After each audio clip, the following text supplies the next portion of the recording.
20:00 в Минске, Киеве и Москве. Мы начинаем вечерний эфир телеканала «Белсат». Следующие 2 часа в студии «Белсата» с вами проведем мы по-белорусски, мой коллега Дмитрий Мицкевич. И по-российскому Маша Макарова. И почнем давайте, як звычайно, з караценькага агляду навінаў.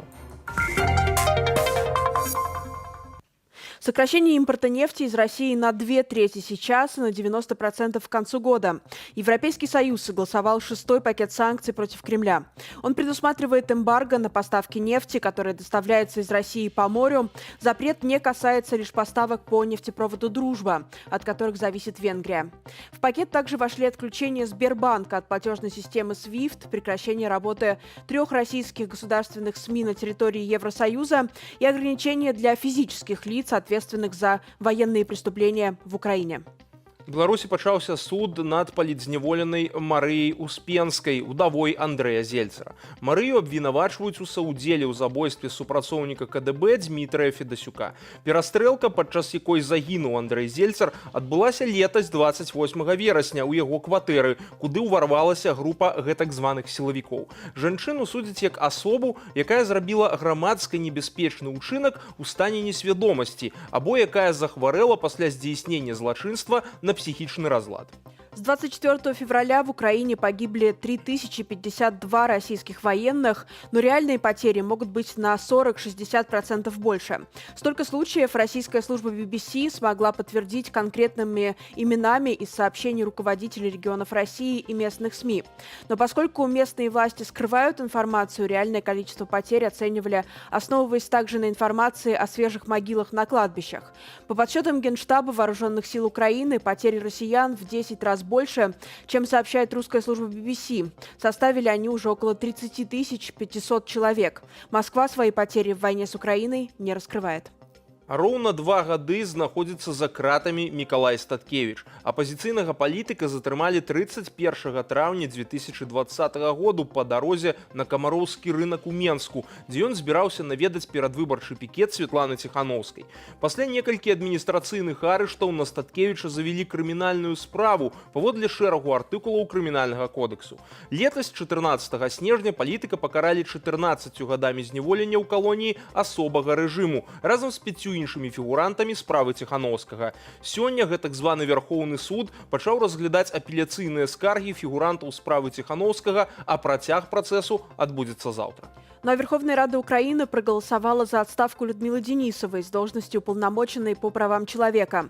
По мнению депутатов, она не выполняла своих полномочий по организации гуманитарных коридоров, защите и обмену пленных, а также, как заявили депутаты, распространяла непроверенную и неэтичную информацию, касающуюся сексуальных преступлений, совершенных российской армией во время войны в Украине.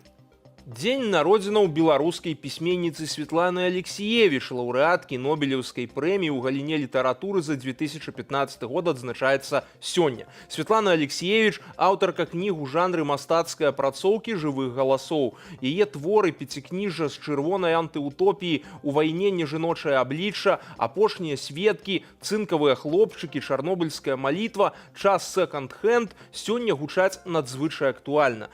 У Беларусі пісьменніца не мае ніводнай адзнакі ці ўзнагароды, а пасля гэтак званых прэзідэнцкіх выбараў 2020 году яе выклікалі ў следчы камітэт у справе каардынацыйнай рады беларускай апазіцыі. Пасля пагрозы арышту нобелеўская лаўрэатка пакінула Беларусь і цяпер жыве ў Берліне. Но з пачатку расійскага ўварвання ва ўкраіне загінулі 32 працаўнікі медыяў. Напярэдадні чарговай ахвярай вайны стаў французскі журналіст Фрэдэрык Леклерк Імхоф, які атрымаў аскепкавае раненне, калі асвятляў аперацыю па эвакуацыі мірных жыхароў. А сёння пад абстрэл трапіла група украінскіх і замежных журналістаў разам з падраздзяленнем збройных сілаў Украіны. Адзін з журналістаў атрымаў раненне. Як цвердзяць вайскоўцы, тыя, хто стралялі, хутчэй за ўсё ведалі, куды менавіта страляць. Што зафіксавала камера, ужо цяпер вашай увазе. Шахид, situation on other bridge.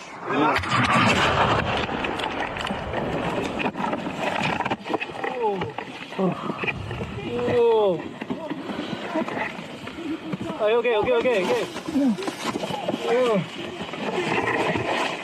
Все хорошо. Я поранений. Поранений. На турнікет, є турнікет. Та ні. Дай турнікет. Біля плеча. Накладай йому турнікет. Турнікет на руку. Ти накладай. Бігом, чи ти можеш, сюди. Стане вище, в мене командир ранений. Вище, сильно зажимай, бігом. Давай. Закручуй сильно. Ключі від машини де? У мене в кишені зараз. І ти можеш. Я Тільки рука. Тільки рука. здається, да. Давай, блядь. Давай, проходь. Рюкзак. Взял. Надо сказать, что погибла также в марте в Киеве российская журналистка, наша бывшая коллега Оксана Баулина, и Российский следственный комитет до сих пор не завел уголовного дела по факту ее гибели. Ну а в Купянске, Большом Бурлуке, Шевченково, Изюме, Харьковской области участились случаи исчезновения мужчин от 18 до 60 лет, а также молодых женщин. Об этом сообщает Главное управление разведки Украины. Разведчики связывают исчезновение людей с деятельностью сотрудников российских спецслужб на оккупированной части области. В настоящее время все пути выезда на подконтрольные Украине территории заблокированы российскими войсками. Они тщательно фильтруют автомобили, которыми местные жители пытаются эвакуироваться. Но некоторым все же удается вырваться из оккупации. Это происходит в захваченных украинских городах, в захваченных россиянами. И жители рассказывают о том, что пришлось им пережить. Давайте послушаем, что можно услышать из первых уст выехавших из Купянска. Об этом в нашем следующем материале.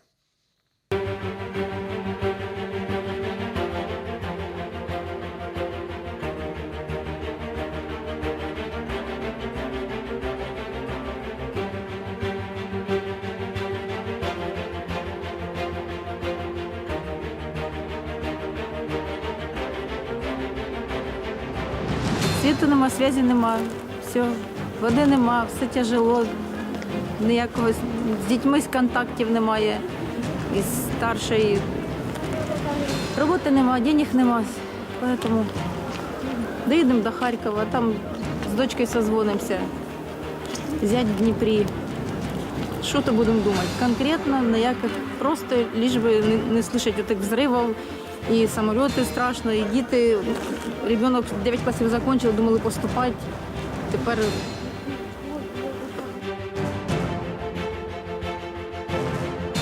заходите направо. Кубинский, последняя дверь налево.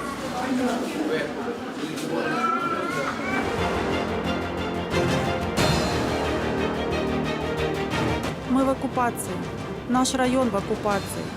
Наш поселок в оккупации. Все население в оккупации. Кругом стрельба. Где-то воюют. Устанавливают оккупационный режим. Внедряется рубль. Заставляют подписывать соглашения на сотрудничество с оккупацией. Я очень хорошо себя чувствую, потому что вырвалась из этого ада, можно так сказать. Там очень морально тяжело.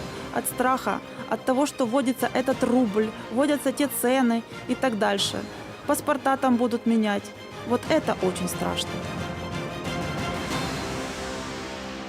Я надеюсь, я вообще не то, что надеюсь, я верю в то, что я вернусь домой, да, к себе, и это будет Украина, потому что жить под оккупантами, под этими орками, это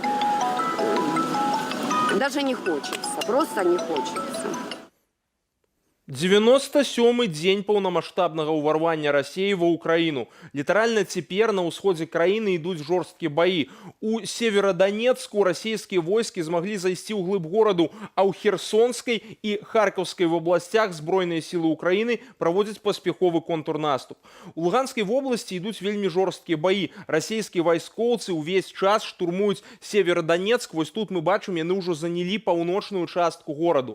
Са слоў Сергея Гайдая, кіраўніка Луганскай абласной вайсковай адміністрацыі, вось гэтая частка горада ўжо кантралюецца расейцамі, але свабодна перамяшчацца па горадзе яны не могуць, бо украінцы працягваюць абарону, вядуцца баі і відавочна, што вельмі цяжка ім выбіваць адтуль украінскіх вайскоўцаў. Паводле чыноўніка дакладна невядома, колькі ахвяраў сярод мірнага насельніцтва, але ў Северодонецку застаюцца тысячы жыхароў. Вось па папярэдніх ацэнках каля 15 тысячаў людзей вот там яшчэ знаходзіцца. Гайдай кажа, што людзі баяцца помсты помсты ці беспрычыннай расправы, як у Бучы. Найцяжэйшыя баі таксама ідуць і за Лісічанск, вось тут, які па факце таксама і з'яўляецца вельмі важным пунктам дзеля захопу вось для расейцаў Луганскай вобласці, таму што яны спрабуюць якраз вось тут стварыць такі кацёл, і цяпер ёсць пагроза для украінскіх войскаў трапіць в аператыўнае атачэнне, таму што якраз калі атрымаецца захапіць Северодонецк, тут атрымаецца такі мешок, в якім будуць украінскія войскі знаходзіцца.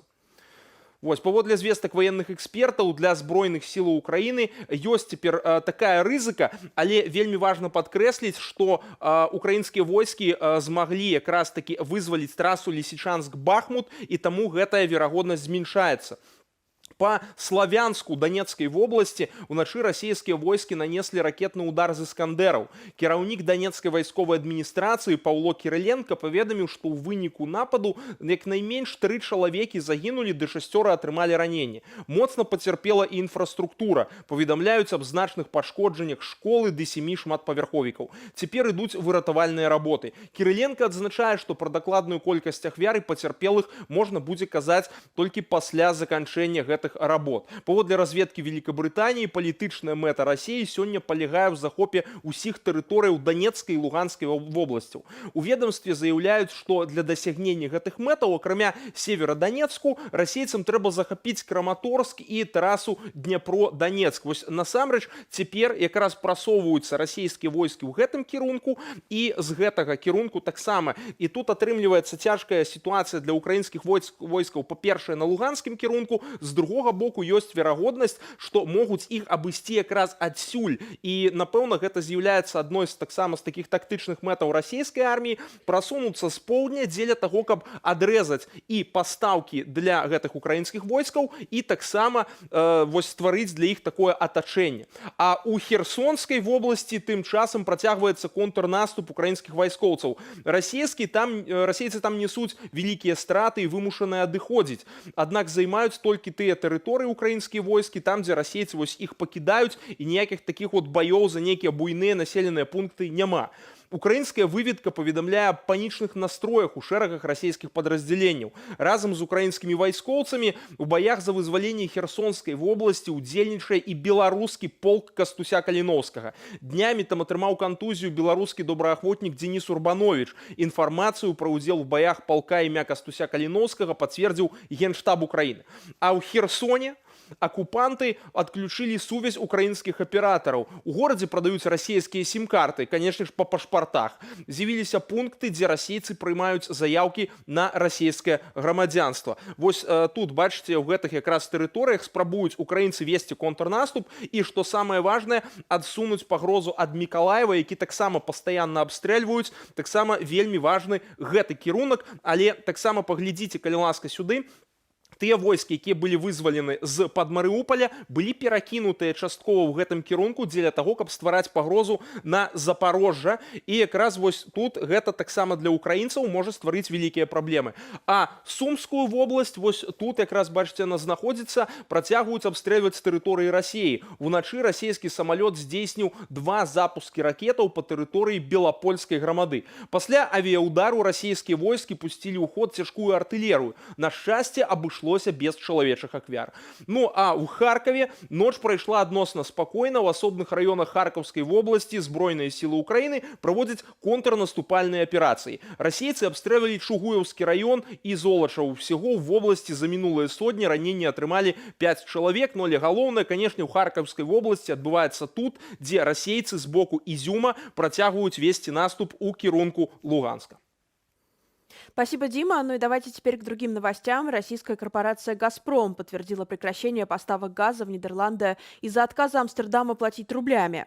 Об этом говорится в официальном заявлении компании. Перевести с 1 апреля оплату за газ в национальную валюту ранее решил президент России Владимир Путин. Москва требует от западных партнеров оплаты в рублях на фоне введенных против Кремля экономических санкций из-за войны с Украиной. Глава правительства Нидерландов Марк Рютте считает эту остановку не критичной для своей страны. Остановка кажется ограниченной по своим последствиям, потому что речь идет не о больших объемах газа. Конечно, мы будем очень внимательно за этим следить, чтобы понять, каково будет воздействие остановки. Но на первый взгляд оно кажется не таким уж плохим.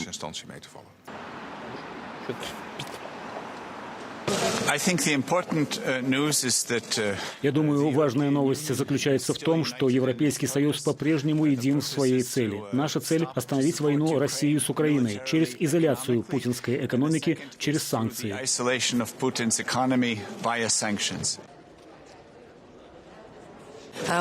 Мы должны оказать им военную поддержку, чтобы они могли защитить себя, потому что мир не может быть конечной целью. Даже если будет мир, зверства над завоеванными территориями будут продолжаться. Поэтому, если мы хотим положить конец человеческим страданиям, мы должны оттеснить агрессора к его границам. Ну вось таксама пераносімся в Нідерланды. Там зараз знаходзіцца наш калега Алесь Сіліч, дакладней кажучы, ён в Роттердаме. І цяпер Алесь нам раскажа якраз пра тое, як там адбываецца з'езд Еўрапейскай народнай партыі, таму што вось гэта адна з важнейшых падзей на сёння. Алесь, скажы, калі ласка, што там казалі з найважнейшага? І вот мы чулі, што там нават Алексею Навальнаму прэмію нейкую вручылі. Раскажы, калі ласка, што там адбывалася? Ну, наконт прэміі, скажу, это адбылося літаральна гадзіну таму. Я бачыў выступленне Владимира Мілова, нават перед выступленнем падышоў, павітаўся з ім за руку, значит, ён атрымліваў эту прэмію. Азначу наконт з'езда, што ён адбываецца ў тым же самым будынку, дзе праходзіў летась фінал Еўрабачання ў Роттердаме. І пра Беларусь тут вельмі шмат знакаў, таму што насамрэч гэты з'езд ён адкладзены, он мусіў бы адбыцца летась, і прысвечаны, асноўная знешнепалітычная павестка была прысвечана Беларусі. І нават калі ўваходзіш у гэты цэнтр, на ўсіх дзвярах напісана «We stand for Belarus», то есть мы з Беларусю. Вось. Але, натуральна, вайна унесла перанос з'езду, з'езд быў перанесены з-за ковіду, перанос з'езду, конечно, змяніў прыярытэты. Вайна в Украіне цяпер, конечно, на з'ездзе тэма нумар адзін. Тым не менш, ось якраз вы паказваеце выступ Светланы Ціхановскай, быў вельмі цёпла прыняты дэлегатамі з'езда, ён адбыўся літаральна 1,5 гадзіны таму. Асноўны месседж выступу Светланы быў тое, што Беларусь гэта Еўропа, Беларусь гэта не Расія. І, канешне, вось за Светланай стаялі прадстаўнікі беларускіх палітычных партыяў, якія атрымалі ў партрэты палітзняволеных. І яна неаднаразова падкрэсліла, Светлана, што гэта сёння самая балючая тэма для Беларусі. І таксама перад выступленнем на пленарным паседжанні Светлана прыняла ўдзел у круглым стале, прысвечаным Беларусю, з удзелам генеральнага сакратара Еўрапейскай народнай партыі. І ў яе выступе галоўныя тэзісы былі, па-першае, ганебная супраца Лукашэнкі з пуцінскім рэжымам. Она подкреслила некалькі разоў, што народ Беларусі гэта не Лукашенко, гэта не рэжым, і народ беларускі не падтрымлівае вайну з Украінай. Таксама она падымала пытанне безвізавага рэжыму для беларусаў, які ўсё ж застаецца, і палітзняволеных, як я ўжо сказаў, і таксама нагадала пра так званы план Маршала для Беларусі, згодна з якім Еўрапейскі звяз абяцаў выдзеліць 3 мільярды еўро, але ўжо пасля дэмакратычных зменаў на рэформы ў Беларусі. І таксама Светлана закранула іншыя тэмы. Паслухаем яе. Таксама я распавядала пра гэты так называемы новы закон аб смяротным пакаранні, і што Мікалай Аўтуховіч, над якім зараз працягваецца суд, можа быць пакараны смерцю. І гэта нейкае сярэднявечча, і еўрапейцы павінны разумець, што такога не можа быць, і яны павінны выступаць супраць гэтага і не аслабляць санкцыйны ціск. З другого боку, вельмі важна падтрымліваць беларускія медыа, падтрымліваць беларускае грамадскае супольніцтва тое, што ў Беларусі. Гэта вельмі важна. І таксама шмат кажу пра палітвязняў. Тое, што колькасць палітвязняў павялічваецца, але ж ёсць уже людзі, якія пачынаюць выходзіць пасля сваіх тэрмінаў, як, напрыклад, студэнт Фіцнер. І вельмі важна, каб былі нейкія рэабілітацыйныя праграмы для гэтых людзей, каб яны пасля ўсіх выпрабаванняў змаглі неяк акрыяць, змаглі атрымаць дапамогу. Дадам яшчэ пра гэты круглы стол, у якім мы удзельнічалі, акрамя Святланы Ціхановскай, прадстаўнікі 3 партыяў, якія ўваходзяць пад крыло, так скажем, Еўрапейскай народнай партыі, это БХД, Аб'яднаная грамадзянская партыя і Рух за свабоду. Было вельмі важна, што выступаў падчас гэтага круглага стола генеральны секретар Еўрапейскай народнай партыі Антоніо Лопес Істуріц Вайт, даволі цяжкае прозвішча. Я працытую некалькі яго фразаў. Ён сказаў, што, па-першае, вайна ў Украіне не азначае, што еўрапейскай павесткі дня знікае Беларусь. І менавіта разгром дэмакратычнай рэвалюцыі ў Беларусі ў 2020 годзе рэжымам Лукашэнкі адкрыў прамы шлях агрэсіі Крамля супраць Кіева.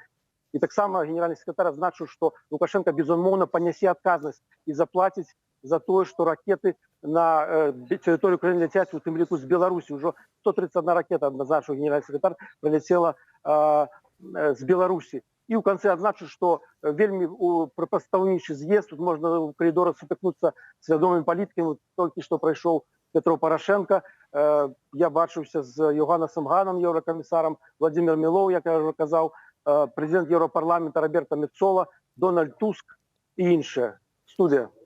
Алесь, скажи, калі ласка, а вось Петро Порошенко ж якраз казаў пра Беларусь звычайна в сваіх выступах, то бок і еўрапейская салідарнасць такую увагу звяртала. Можа быць, ты з ім парай словай перакінуўся пра гэта? Ну, на жаль, не атрымалася. Я спяшаўся на здымкі выступлення Святланы Ціхановскай. Я ўдвойчы бачу, і вось калі я ўжо тут прывязаны каля камеры, и он просто прошел литерально в 10 метрах. Ну, может быть, удастся поговорить в другой раз. Спасибо, Олесь. Олесь Силич, наш коллега, был с нами на связи из Роттердама, где сегодня проходит съезд одной из самых важных политических партий Европы. А тым часам актывістку з Магілёва Ганну Ільіну затрымалі летась у ліпені, нібыта абвінаваціўшы ў паклёпе на прэзідэнта. У жніўні таго ж года невядомыя размясцілі ў сацыяльнай сетцы ВКонтакце гэтак званае пакаяннае відэа з дзяўчынай, у якім яна прызнае сваю віну ў тым, што ненаўмысна агаварыла Лукашэнку. На закрытым судовым паседжанні палітзняволенай Ганне прысудзілі 3 гады калоніі агульнага рэжыму. Яшчэ да суда яе прызналі схільнай да экстрэмізму. Абавязкова падтрымайце Ганну лістамі. Падрабязней у нашым роліку жыве.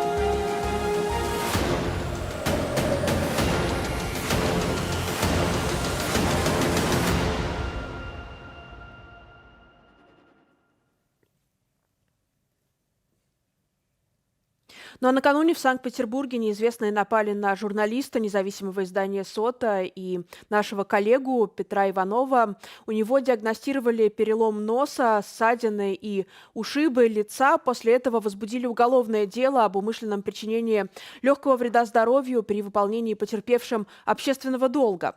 О возможных причинах произошедшего мы поговорим с нашим коллегой, который сейчас находится с нами на прямой связи. Петр, добрый вечер. Да, добрый вечер, здравствуйте. Как вы себя чувствуете? Видны повреждения, собственно, это хорошо заметно на вашем лице. А самочувствие сейчас ваше какое?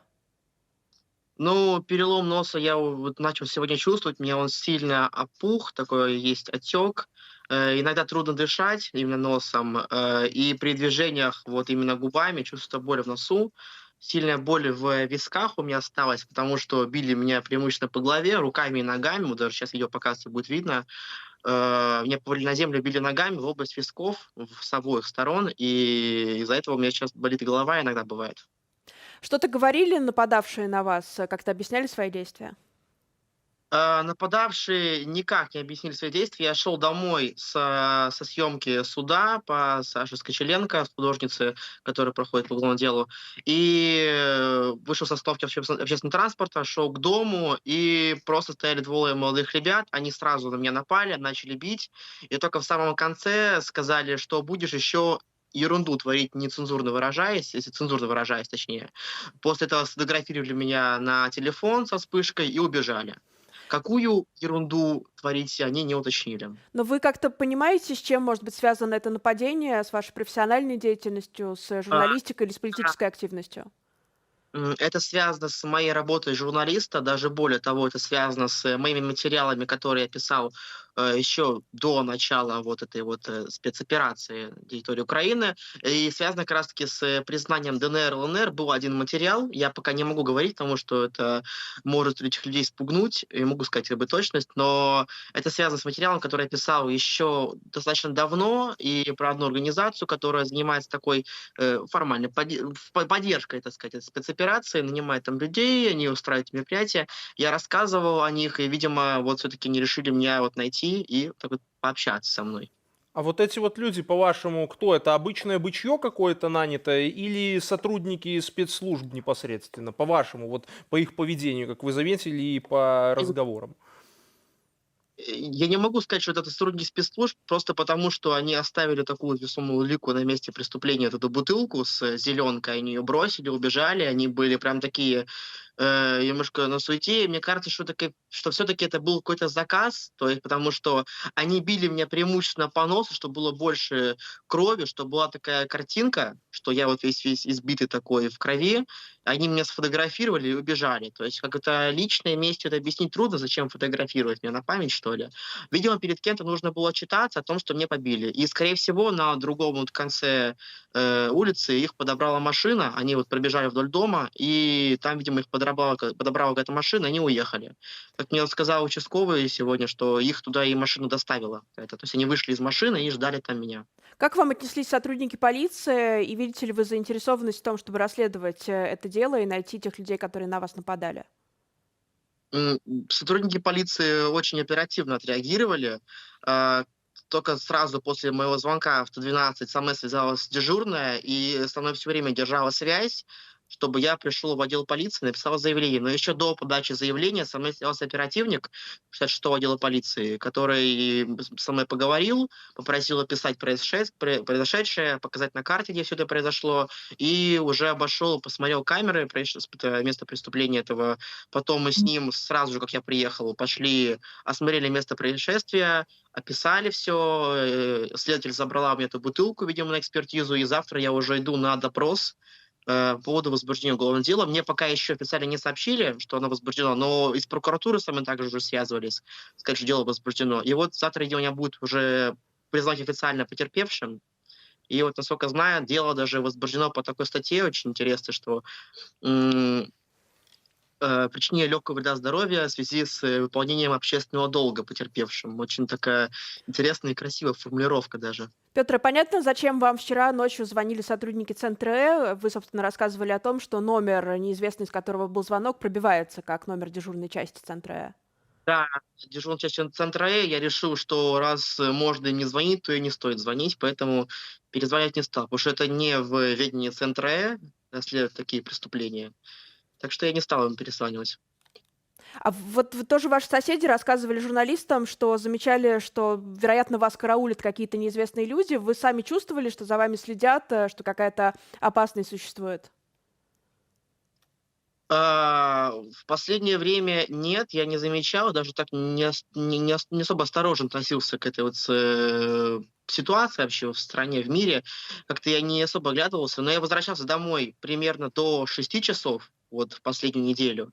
А как сегодня рассказал сосед ко мне, вот, люди караулили меня здесь с 7 до 10 часов вечера. Они сидели на лавочке, все были в балаклавах, там один, может быть, молодой человек сидел в телефоне, а остальные просто несколько часов смотрели просто на улицу, просто смотрели на двор. Да, балаклава — это какая-то очень странная маскировка, если эти люди хотели остаться незамеченными. Спасибо, Петр, берегите себя. Петр Иванов, журналист независимого издания «Сота», который сотрудничает также с нашим телеканалом и с проектом «Вот так», был с нами на связи. Ну а мы переходим к другим новостям. Канада ввела новые санкции в отношении 22 граждан России. Среди них Алина Кабаева, предполагаемая партнерша Владимира Путина, 2 дочери бизнесмена Михаила Фридмана. Кроме того, под санкции попали 4 российские компании. О других новостях из России в нашем ежедневном обзоре. Россия будет ежегодно терять около 22 миллиардов долларов. Все из-за эмбарго Евросоюза, посчитал Bloomberg. Из них около 12 миллиардов долларов – это потери от остановки трубопроводных поставок в Северную Европу, а 10 миллиардов долларов составит запрет на морской экспорт нефти. Как пишет агентство, теперь Кремлю придется продавать топливо в Азию, из-за чего Россия значительно потеряет в доходах. При этом, по оценкам аналитиков, Москва продолжит зарабатывать около 6 миллиардов долларов на экспорте в Венгрию, Чехию и Словакию. Для этих стран в 6-м пакете санкций предусмотрены исключения. Ранее глава Еврокомиссии Урсула фон дер Ляйен заявила, что Германия и Польша прекратят поставки нефти по трубопроводу к концу года. Благодаря этому 90% российской нефти будет под запретом. «Газпром» полностью остановил поставки газа в Нидерланды. В компании сообщили, что газовый оператор отказался перейти на расчеты в российской валюте. Платежи за газ, поставляемый с 1 апреля, должны осуществляться в рублях с использованием новых реквизитов, о чем контрагенты были своевременно проинформированы, заявили в «Газпроме». Ранее от оплаты в рублях отказались Польша, Болгария и Финляндия. В итоге поставки топлива в этих страны прекратили. В конце апреля Financial Times писала со ссылкой на источники, что крупнейшие энергокомпании Германии, Австрии, Венгрии и Словакии собираются открыть рублевые счета в Швейцарии. В Украине за время войны погибло более 3000 российских военнослужащих. Речь идет про тех, чьи имена и фамилии удалось подтвердить журналистам BBC. Но реальные цифры, как пишет издание, могут быть вдвое выше. Власти в регионах неохотно сообщают о погибших. Делают это выборочно. Поэтому реальное число потерь можно оценить только на местных кладбищах. По просьбе BBC местные волонтеры нашли могилы погибших солдат, чьи имена ранее нигде не называли публично. О том, что они воевали в Украине, указывают дата смерти, возраст, фотографии в военной форме и венки от Министерства обороны. Например, в Ульяновской области с начала войны таким образом обнаружили 42 свежие могилы. По подсчетам журналистов, больше всего погибло десантников и мотострелков. Тем временем Министерство обороны России не делало заявлений по потерям российской армии с конца марта. Фильтр от пропаганды. Проект «Роскомсвобода» и арт-группа «Явь» запустили функцию родительского контроля. Теперь с помощью специального плагина можно поставить заглушку на сайты государственных СМИ. Если установить плагин, то при просмотре страниц российской пропаганды будут появляться такие надписи.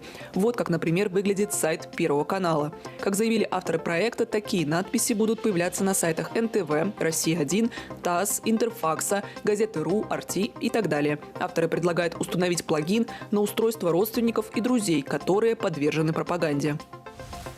Российское подразделение Макдональдса подало заявки в Роспатент. Компания хочет зарегистрировать еще 3 бренда. Это «Он», «Точно Он» и «Компас». Ранее Макдональдс обращался в ведомство для регистрации 4 названий. Только так, «Весело и вкусно», «Тот самый» и «Свободная касса». В пресс-службе компании сказали, что пока не определились с окончательным названием российской сети, но выберут что-то из предложенного. Американский Макдональдс ушел из России в середине марта. Позже компания заявила, что продала свой бизнес российскому предпринимателю. У нас тут таксама ёсць одна тэрміновая навіна. Уніан паведамляе, што ў Расіі арыштавалі генерала украінскага паходжання Михаіла Зусько. І вось цікава тое, што ён камандаваў 58-й арміяй і нібыта быў арыштаваны за вось адсутнасць посмеху пры наступленні на Мікалая. Вось гэта вельмі цікавае пытанне, таму што вот толькі літаральна хвіліны таму мы казалі пра тое, што там вось у гэтых рэгіёнах Мікалаев, Херсон адбываецца контрнаступ украінскіх войскаў. Адпаведна, лагеры лагічная незадаволенасць расейцаў тым, што там адбываецца. Хаця вайна – гэта перадусім смерці. Пасля дэакупацыі Кіеўшчыны моргі былі перапоўненыя целамі мясцовых жыхароў, забітых расейцамі. Працаўнікам моргаў дапамагалі валанцёры. Адзін з іх – Александр Кралікоўскі, які да вайны займаўся канцэптуальным мастацтвам. Ён распавёў Белсату пра тое, як вайна забірае жыцці людзей, што расійскія войскі рабілі з мірнымі жыхарамі і пра тое, як псіхіка чалавека спраўляецца з тым, калі даводзіцца бачыць сотні скатаваных целаў. Фрагмент размовы цяпер, а паглядзець цалкам яе можна на нашым YouTube-канале. Первые неделю, наверное, даже больше, я слышал по вечерам какие-то такие шорохи в углах. Вы знаете, мне абсолютно не было страшно. Я даже подумал, так и даже несколько иронично я подумал. Это наши родные украинские мертвецы, которые погибли в результате катастрофы, трагедии. Пусть делают все, что хотят. Хоть шурудят, там, что угодно, как бы. Я абсолютно ничего не боюсь.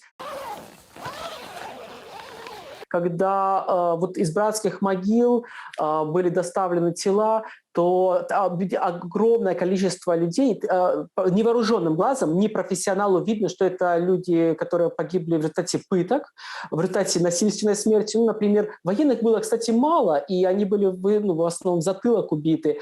А вот были люди абсолютно в гражданской одежде, то есть сложно сказать, часть, это опознание только происходило, и полиция даже делали специальную телеграм-группу, чтобы люди могли опознать. Это очень страшная группа, я не рекомендую вам заходить туда, если у вас нет надобности. Там очень много страшных, картин. И, конечно же, вот следы пыток. Вот самое страшное, что я видел, когда глаза были выжжены чем-то, я так и не понял. То есть, собственно говоря, скорее всего, это была пытка при жизни, и что мужчина лет 60 сделал. Или, например, женщина тоже лет 60, простреленная вот так вот наискось автоматной очередью.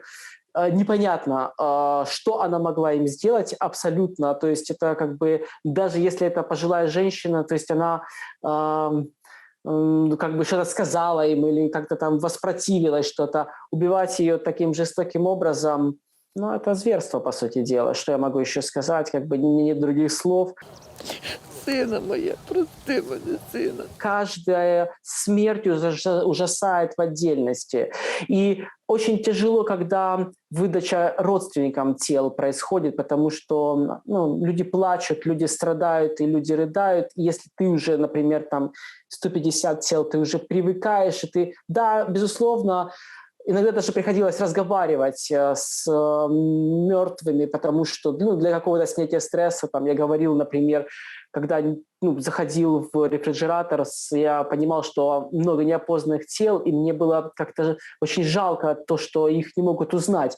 Я говорил, у меня нет для вас хороших новостей, то есть родственники никакие не приехали, но у меня есть хотя бы белые новые мешки, новые модные мешки, они крепкие, поэтому хотя бы что-то. И таким образом, конечно же, дистанции нет с людьми, которые погибли. Каждый человек – это личность. Напомню, что полную версию этого разговора вы можете посмотреть на нашем YouTube-канале, ну а мы сейчас перенесемся в Россию. На крыльцо магазина предпринимателя из Ленинградской области Дмитрия Скурихина вывалили навоз, а на стене сделали надпись «Предатель».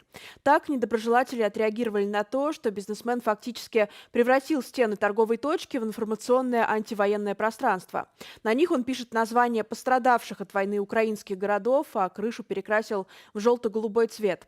На Скурихина уже составили несколько полицейских протоколов, но он не собирается менять свою антивоенную позицию. Подробности у нашего коллеги Марка Подберезина. На кадрах, снятых камерой видеонаблюдения, видно, как трое людей в балаклавах в ночи пишут на стене магазина в Ленинградской области слово «предатель» и клеят оскорбительные листовки. Таким свое строение на следующее утро увидел предприниматель Дмитрий Скурихин. Но это были не все сюрпризы. Наложили кучку навоза перед дверью, дурацкие объявления повесили. Нацизм не простим. Хорошо, но я тут при чем?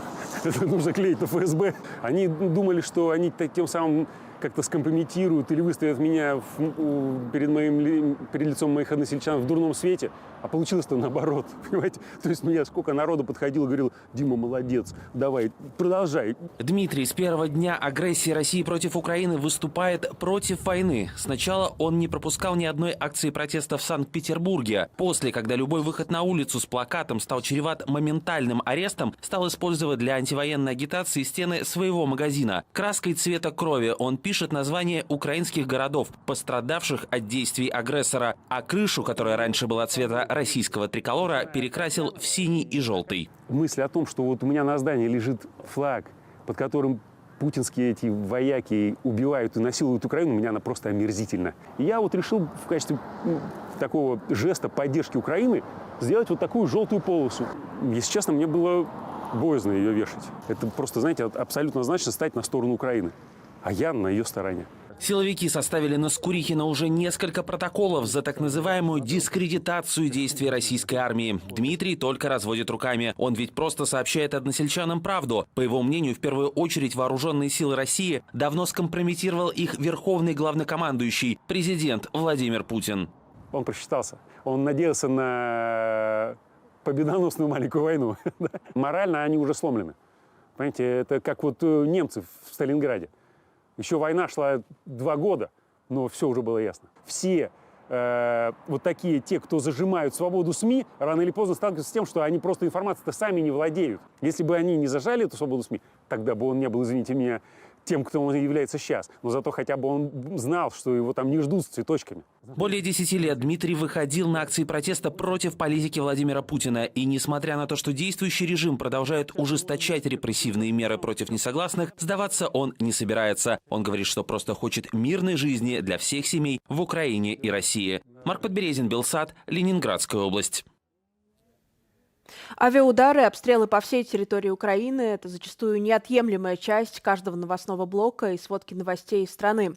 Но как чувствует себя летчик, запускающий ракету по мирному городу, по жилому дому или по театру? Об этом, а также о том, как проходит день летчика дальней и фронтовой авиации нашей съемочной группе, рассказал Александр Лиходет, летчик-испытатель, полковник Воздушных сил Вооруженных сил Украины. Со всего выпуска летать я прекратил последний, в 65 лет, в день своего рождения. С 1971 года, с 12 мая и по 19 год, 15 июля, вот это у меня вся летная практика, там 46 лет. Налетал 22 тысячи часов, освоил 30 типов самолетов. Фронтовая авиация, которая на территории, которая бомбит с малых высот, они видят все. Они один заход сделали, делают второй, он видит, что горит город. Или район, или тот же, допустим, драмтеатр. Дальняя авиация там нет. Они утром собираются, пошли в столовую, шоколаду по 40 грамм, там кефир, щи. Это все поели. Все, у них через час покурили, курилки. Через час постановка задачи, большой класс, экипажи все садятся. Приходит командир полка или кто-то им ставит задачу, или КМС, если это летает одна эскадрилья. У них идет обычный рабочий день. У них что война, что не война. Это у них в дальней авиации. Истребители бомбардировщика там по-другому. Там они воюют, они выходят на линию огня, их могут сбить. Там много, там несколько другая психология, когда он летает над вражеской территорией. Что мы, что они, разницы нет. Человек сидит в этом до границы, он себя ведет спокойно. После границы он понимает, что у него будет огневое какое-то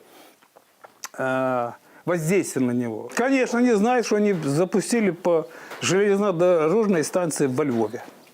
Потому что, цель. Да, есть координаты, это точка на карте. Но они понимают, они же не дураки. Они же понимают, что это Львов. Что-то Яворив. Это... Ладно, я еще понимаю, Яворив, да.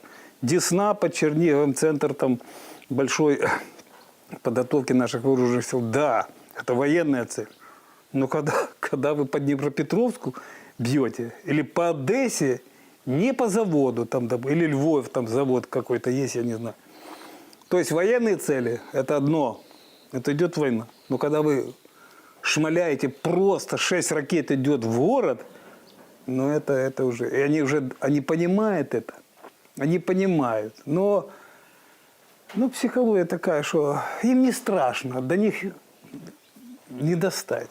Эти боятся, которые фронтовики тут летают. Тем не, те спокойно все это дело делается, спокойно спят ночью. Ну, да, война идет с нацизмом, там, с каким-то эфемерным это все. До войны я переписывался с ахтубинцами. Это мои друзья, это мы вместе занимались летными испытаниями, у нас было все единое, общее. Тем более там, я вам скажу, что там половина украинцев было. Вот среди летчиков-испытателей Музыка, там, Картавенко, Пушенко, Максименко, Леня Каденюк, Леонид Константинович Каденюк, наш космонавт. Тоже, что я с ними на класс давал и летал с ним. После войны никакой переписки нет. И тем более перед началом войны тут мне говорили, мы, Александр, мы, говорит, за 5 дней будем на правом берегу Днепра. Есть у меня друг такой, умница, штурман хороший. Ну вот он за Россию, за Путина против нас. Ну так мы же мужики взрослые, без каких-то оскорблений. И Саша замолчал. Пошла война, месяц, неделя, 2-3. Не видно где-то на правом берегу. Я ему пишу, Саша, почему молчим, что случилось? Ты в рот воды набрал, или ты через Днепр на левый берег переплываешь, я не пойму.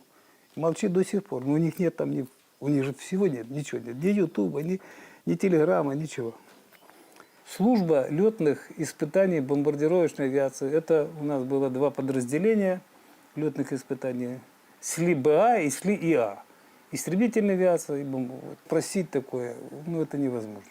Просто, это уже на века. Я понимаю, что Великая Отечественная война, там все это дело было, все это. Но это начало забываться как-то, уходить дальше. Но мы повторим.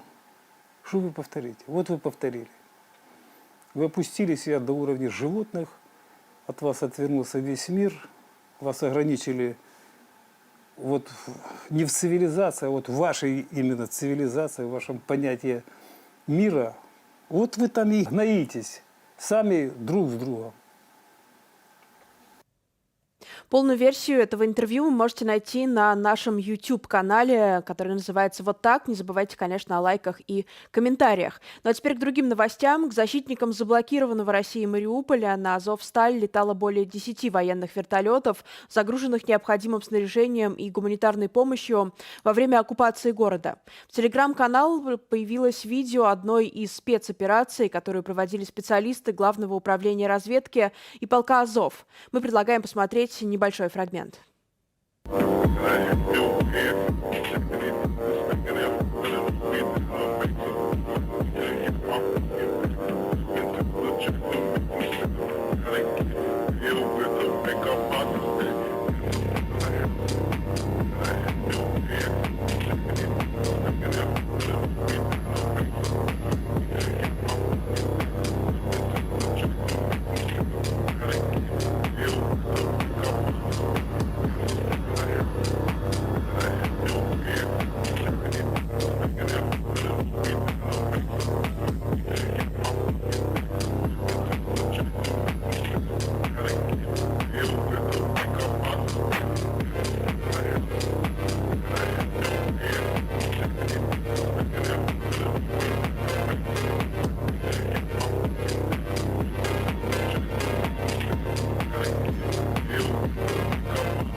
Паглядзелі мы кадры з сапраўднай спецаперацыі, а зараз мы са спадаром палітолагам Валерам Карбалевічам, які з намі на сувязі, паразмаўляем пра спецаперацыю уяўную, спецаперацыю Лукашэнкі, за якую ён сёння нават узнагародзіў кадэбістаў і выдаў ім медалі вось за нібыта паспяховае вызваленне закладнікаў ва ўкраіне, падчас якога там вось таксама пара чалавек вось гэтых дальнабойнікаў вядомых загінула. Вот спадар Валер, добрый вечар. Добрый вечер. І скажыце, калі ласка, вось па-першае, на што гэта ўвогуле ўсё, і ці самі гэтыя церцілі, якія там стаялі, якія атрымлівалі гэтыя медалі, разумеюць, ну, што гэта цырк, што гэта як бы ў вачах іншых вайскоўцаў, ну, ім яўна прэстыжу не дадае. Ну, для того, каб разумець усю сітуацыю, трэба дакладна ведаць, што ж там адбылося, што ж там была за спецаперацыя, каго вызвалілі, ці сапраўды так, як гэта тлумачыць сам Лукашенко. А пакуль усіх гэтых дэталей невядома, ну, нешта каментаваць асаблівага сэнсу не мае. А вы думаеце, што гэтыя нейкія дэталі ўвогуле з'явяцца? Таму што, мне здаецца, калі б гэтыя дэталі былі, то іх бы ўжо даўным-даўно апублікавалі, і все азаронкі верашчалі бы з экранаў пра іх, ну, проста бесперапынна. Ну, дарэчы, абяцалі гэтыя падрабязнасці паказаць і прадэманстраваць. Цяжка сказаць, наколькі гэта будзе вядома, но рана ці позна нешта будзе вядома, но ўвогуле гэта як бы прастора для журналісцкага даследавання. Но на самом деле Тут, из заявления самого Александра Лукашенко, из заявления пресс-службы не совсем понятно, про какую спецоперацию точно идет речь, потому что речь может идти точно так же о российской так называемой военной спецоперации. Вот этот простор для воображения, простор для раздумий и версий, по вашему мнению, оставлен специально в этом заявлении? Ну, я зноў паўтараю, што цяжка нешта каментаваць, не ведаючы дэталей. Па адной з версій гаворка ішла пра нейкі абмен, што вось гэтых беларускіх дальнабойшчыкаў абмянялі на нейкіх, я не ведаю, каго тут з тэрыторыі Беларусі туды адправілі. Ну, але якая тут спецаперацыя, у такім разе цяжка сказаць. Вот тут яшчэ одно пытанне, якое абмяркоўвалася, гэта новая канцэпцыя развіцця інфармацыйнай прасторы. Прытым вот важна ж, з кім ён яе абмяркоўваў, нават не са сваімі журналістамі, так бы мовіць, а з генераламі. Як думаеце, што ўвогуле меў на ўвазе Лукашенко і якую інфармацыйную прастору, так бы мовіць, яны сабраліся будаваць, галоўна, якімі метадамі, раз з ваеннымі абмяркоўвалі? Так, сапраўды, гэта даволі цікавая нарада і вельмі паказальная нарада, якая сведчыць пра тое, што палітычная вага сілавых структур у беларускай палітычнай сістэме рэзка ўзрасла пасля 2020 году, і сілавыя структуры сталі такім сістэмастваральным элементам гэтага палітычнага рэжыму. Сапраўды нарада, якая абмяркоўвае шляхі ўдасканалення інфармацыйнай палітыкі, з 7 удзельнікаў 5 генералаў. І зразумела, што генералы вучыліся на што? Генералы вучыліся на тым, каб як бы нейтралізаваць апанентаў, нейтралізаваць ворагаў. Цяпер у якасці ворагаў выступаюць незалежныя медыі. І таму ўсё ўдасканаленне, як на мой погляд, будзе зведзена да таго, каб яшчэ больш нейтралізаваць незалежныя медыі, абцяжарыць доступ да іх, рэпрэсаваць тых людзей, якія імкнуцца карыстацца. Я думаю, што ў гэтым кірунку і ішла ўся нарада і ўвесь сэнс прынятых рашэнняў. Інакш не генералы удзельнічалі ў гэтым працэсе, а удзельнічалі хаця бы кіраўнікі дзяржаўных медыяў, там ідэолагі некія, прадзяржаўныя палітолагі, нават міністра інфармацыі не было на нарадзе. Тут таксама Генштаб Збройных сілаў Украіны паведамляе аб тым, што ў Беларусі нібыта здымаюць з захоўвання старую ваенную тэхніку, каб перадаць расейцам. Па-вашаму, якія яшчэ могуць быць спробы Лукашэнкі, каб і Пуціну дагадзіць, і з другога боку у вайну не ўступаць, каб пакідаць сабе прасторы для вось гэтых замежных камандзіровак Макея і спробаў наладзіць нейкія там перамовы?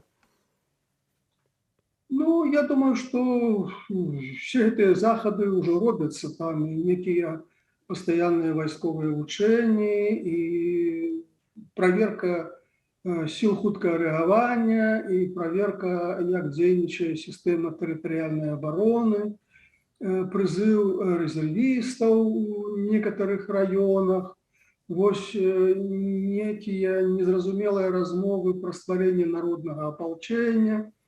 мало зразумела, что это такое, чем оно адрозніваецца ад тэрытарыяльнай абароны.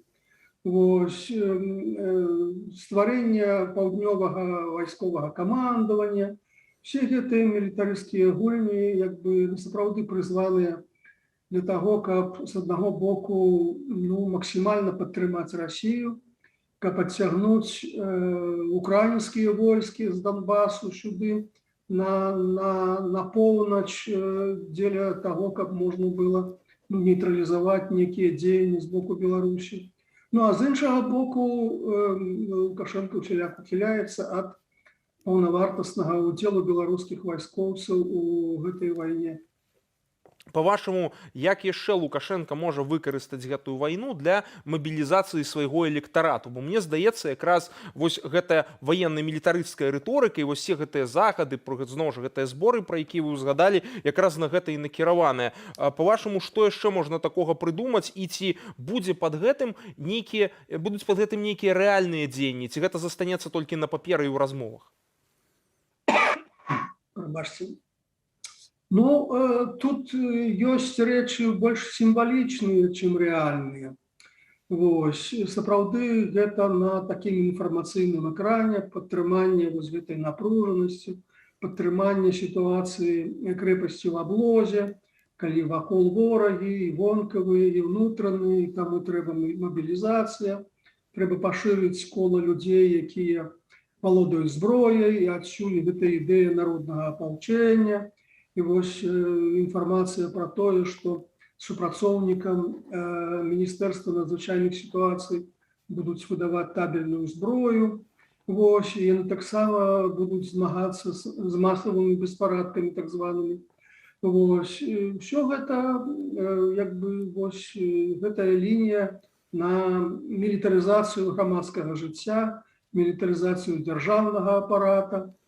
Ідэальны варыянт – это ператварэнне ўсёй краіны ў такую вялізную казарму, дзе ўсе жывуць па статуту, асабліва чыноўнікі, дзе безагаворачна выконваюць каманды зверху. Ну, это такая ідэальная мадэль грамадства, якую хацеў бы пабудаваць Лукашенко, але не заўсёды так атрымоўваецца. Дзякуй вялікі. Спадзяемся, што ў яго гэта не атрымаецца, таму што насамрэч планы не самыя лепшыя для беларусаў. Вось праз некалькі хвілін, паважанае гаспадарства, я правяду для вас аб'ектыў, распавяду вам апошнія навіны, якія ў нас будуць. Вось Маша Макарова крышачку адпачне. Ну а сейчас еще один сюжет в нашем эфире. Конечно, як без гэтага. Калі пуцінскія войскі ўкрочылі ва ўкраіну, не толькі вайскоўцы паўсталі на абарону. Насельніцтва пратэставала акупантам, вырабляла коктейлі Молотова, перакрывала дарогі мехамі з песком і партызаніла. Сацыяльныя, рэлігійныя і гендерныя канфлікты адышлі на трэці план. У атрадах тэрытарыяльнай абароны ёсць і жанчыны, і замежнікі, і асобы з ЛГБТК супольнасці. Усе яны бароняць Украіну і свабоду. Пра тое, як патрыятызм бярэ верх над умоўнасцямі і над гамафобіяй, раскажа моя коллега Юлія Цяльпук. Кава з цукрам і цёмны шакалад. Пара 37-гадовых грамадзянаў Украіны праводзіць апошнія хвіліны ў сваёй кіеўскай кватэры, перш чым пераапрануцца ў вайсковую форму і далучыцца да атраду тэрытарыяльнай абароны. Гэта будзе іхная другая ратацыя ў войску. Тут, як у акварыуме, проста назіраеш за жыццём, якое адбываецца вакол. Я не магу заставацца тут. За апошнія 3 месяцы я прызвычаюся жыць і спаць на падлозе, знаходзячыся ў розных убогіх месцах. Тут файна, але я больш не адчуваю сябе тут як дома. Александр Жухан – кіяўлянін, які быў акторам, рэжысёрам і выкладчыкам драммастацтва. Антаніна Романова таксама тэатралка, родам з Крыму, адкуль расейцы выселілі яе ў 2014 годзе пасля анексіі паўвострава. Калі Крэмль развязаў сёлета паўнамаштабную вайну,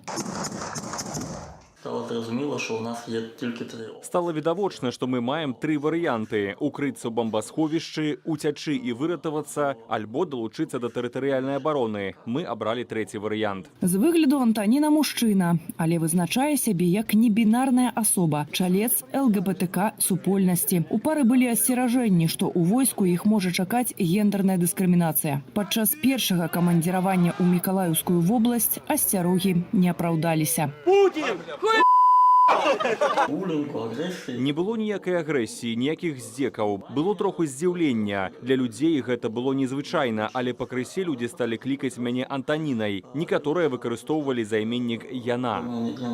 Калі вораг хоча захапіць краіну, у абарону пойдзе кожны патрыёт, незалежна ад гендеру, падкрэсліваюць Александр і Антаніна перад ад'ездам на фронт. Згодна са статутам тэрытарыяльнай абароны далучыцца можа любы грамадзянін Украіны ва ўзросце ад 18 да 57 гадоў, незалежна ад полу і досведу. Падобная фармулёўка датычыць і кантрактнікаў, адно там вышэйшыя патрабаванні да ўменняў і стану здароўя. Готові до всіх.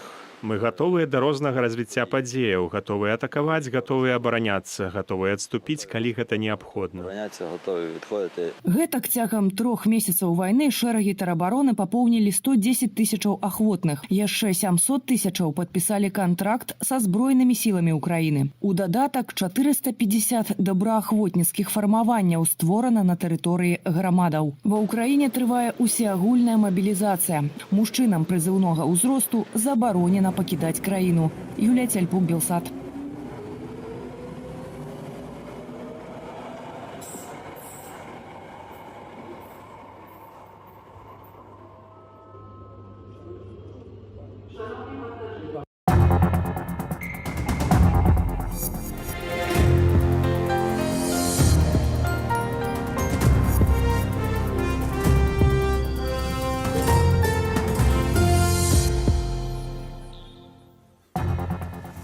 Лукашенко распавёў аб спецаперацыі ва ўкраіне, праведзенай нібыта для выратавання беларускіх грамадзянаў без адзінага стрэлу, і нават уручыў за яе ўзнагароды супрацоўнікам КДБ. Акрамя гэтага, ў аб'ектыве вы даведаецеся, што кажуць пра Беларусь на саміце Еўрапейскай народнай партыі, ці набліжаецца ў еўразвязе эмбарга на расійскую нафту. Пра самае галоўнае ў аб'ектыве вам распавяду я, Зміцер Міцкевіч. Добрага вечара і давайце пачынаць. Прыйдзе час, і мы разберемся з імі. Гразіўся сёння Лукашенко тым, хто па яго версіі вінаваты ў смерці 2 беларускіх дальнабойшчыкаў ва ўкраіне. Прамаўляў ён гэта падчас узнагароджання працаўнікоў КДБ, якія быццам бы бралі ўдзел у так званай спецаперацыі па вывадзе з Украіны захрадшых там з-за вайны беларусаў. Працягне тэму Владзіслаў Корсак. К сожалению, по-моему, 2 человекам так и не удалось вернуться домой. Они просто нагло были убиты украинцами.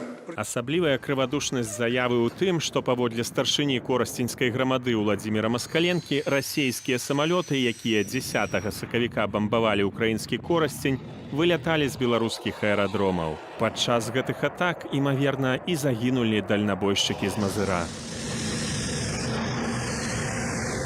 Яшчэ некалькі дзесяткаў беларусаў, якія, са словаў Лукашэнкі, былі ва ўкраінскім палоне, удалося вярнуць дадому ў выніку спецаперацыі, пра якую ён згадваў яшчэ ў красавіку. Гэтая спецаперацыя і сталася нагодай узнагародзіць КДБшнікаў. При вашем непосредственном участии, под вашим руководством, я так понимаю, была осуществлена эта операция без единого выстрела. По-моему, даже никто и так и не разобрался в Украине, как это случилось. Ці перабывалі беларускія сілавікі незаконна на тэрыторыі суседняй дзяржавы. Паводле палітычнага аглядальніка Віталя Цыганкова ёсць падставы сумнявацца ў праўдзівасці гэтай гісторыі. Зараз в Украине был бы скандал, что калі б некие белорусские силовики проникли на территорию, кого-то там выкрали, гэта был бы, як мінімум, падстава для нейкіх разборак. Са словаў аглядальніка, падобныя заявы скіраваныя найперш на беларусаў. Маўляў, паглядзіце, нашыя героі ў пагонах здольныя не толькі збіваць і катаваць уласны народ, але і ратаваць. Ва ўкраіне ж на падобную рыторыку Лукашэнкі ўжо даўно перасталі звяртаць увагу. Мне просто падаецца вельмі сумневным, што вось такая, скажем, аперацыя на украінскай тэрыторыі могла адбыцца без всялякага ведомо з украінского боку, а то, что там было размен, на что взамен, так сказать, украинцы, может быть, зрабілі, пообещали, а Лукашенко теперь, говорить, представляя гэта як героичная белорусская спецслужбы.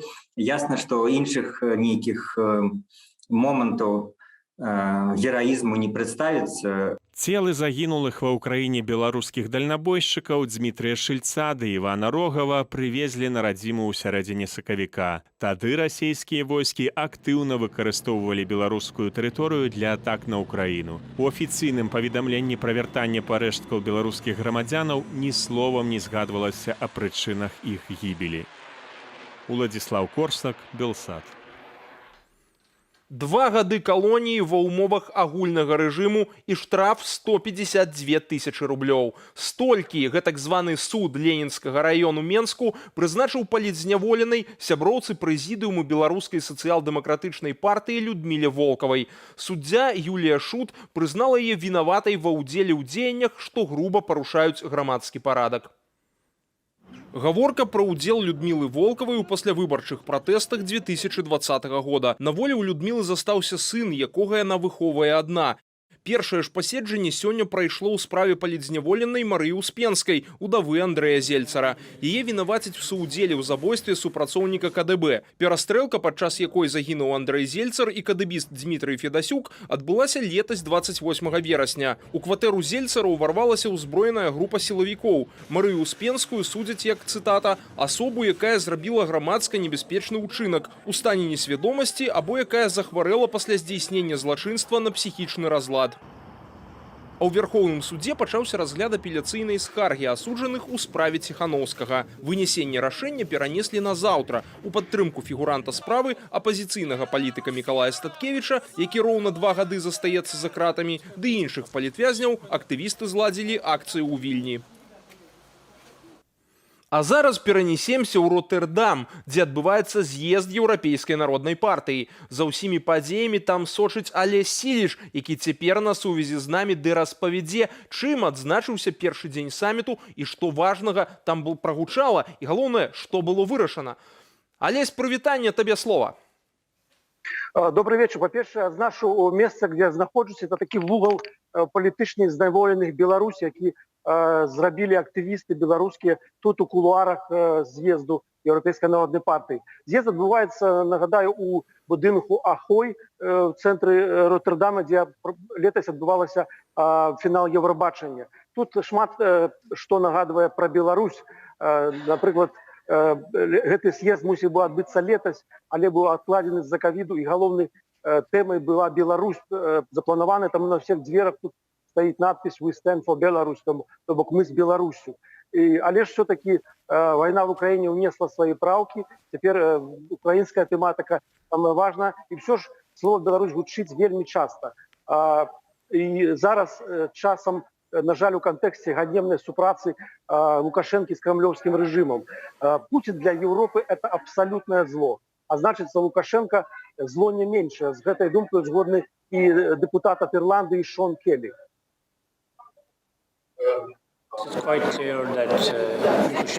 Відавочна, Лукашенко гэта марыянетка, лялька Пуціна, якая часам прыкідваецца, што гуляе ў сваю гульню, прапановвае нібы міратворчы працэс і перамовы паміж Украінай і Расіяй. Але як толькі Пуцін яму з крамлёўскай гары свісне, ён на дыбачках ляціць да яго ў Маскву, каб выслухаць чарговыя інструкцыі. Лукашенко цалкам нясе тую ж адказнасць за зверствы пуцінскага войска ва ўкраіне, бо ён суудзельнічае ў агрэсіі. І няма ніякага сумневу, што ён будзе так паводзіцца і ў будучыні. Адзначу таксама, што акрамя агульнаеўрапейскіх праблем і вайны в Украіне зараз адбываецца пераабранне кіраўніцтва партыі ад генеральнага сакратара да казначэя. І тут прысутнічае таксама акрамя каманды Светланы Ціхановскай і каманда нашых палітыкаў, беларускія партыі, якія сёння фактычна з'яўляюцца дачэрнямі Еўрапейскай народнай партыі. Гэта хрысціянскія дэмакраты, БХД, Объединенная громадянская партия и Рух за свободу. Светлана Тихановская выступила перед делегатами на пленарном поседжании, была вельмі тепло принята. Головный ее месседж для депутатов, которые витали ее ширыми аплодисментами, это Беларусь, это не Россия, Беларусь это Европа. И народ, и то, что народ белорусский не подтримливая Лукашенко и ягоный удел у агрессии, военной агрессии супраць Украины. Светлана Тихановская так само выступила и приняла удел у круглым столе, присвяченном Беларуси, на яким так само, что важно, присутнічав генеральный секретарь ЕНП Антоніо Лопес Істуріц.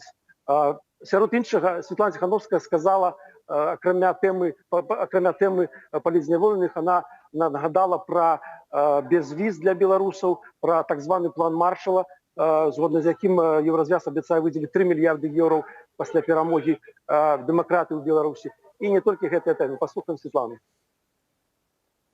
Распавядала пра гэты так называемы новы закон аб смяротным пакаранні і што Мікалай Аўтуховіч, над якім зараз працягваецца суд, можа быць пакараны смерцю. І гэта нейкае сярэднявечча, і еўрапейцы павінны разумець, што такога не можа быць, і яны павінны выступаць супраць гэтага і не аслабляць санкцыйны ціск.